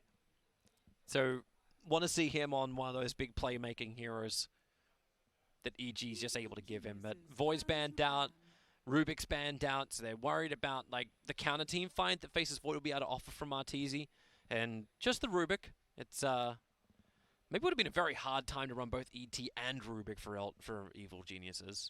Fly plays Elder Titan. For this team sometimes, so they could have got a crit Rubik. I think what they're more likely looking for, perhaps, would be the Dark Willow, especially now that they've banned out Juggernaut. That's a really good hero for a crit. I think it has good synergy with Sanking. It's a very straightforward stun setup for the Bramble Maze into Terrorize. It's a great counter team fight. It's without super it having good to be on your core to do that. Yep. And the nice thing about Sanking Willow is they can set each other up too. Willow can start the fight with Brambles into Terrorize, and Sanking can start it with Stun into Epicenter, and then you can get the Terrorize. So there's plenty of cool plays to be made. Another option that could perhaps be interesting for EG is to go the route of Silencer. This is a classic combination Silencer Sanking. You blink stun Epi and then you global, and you also have a counterplay to the Magnus. Even if he gets an RP, you can global so his cores can't kill in the RP.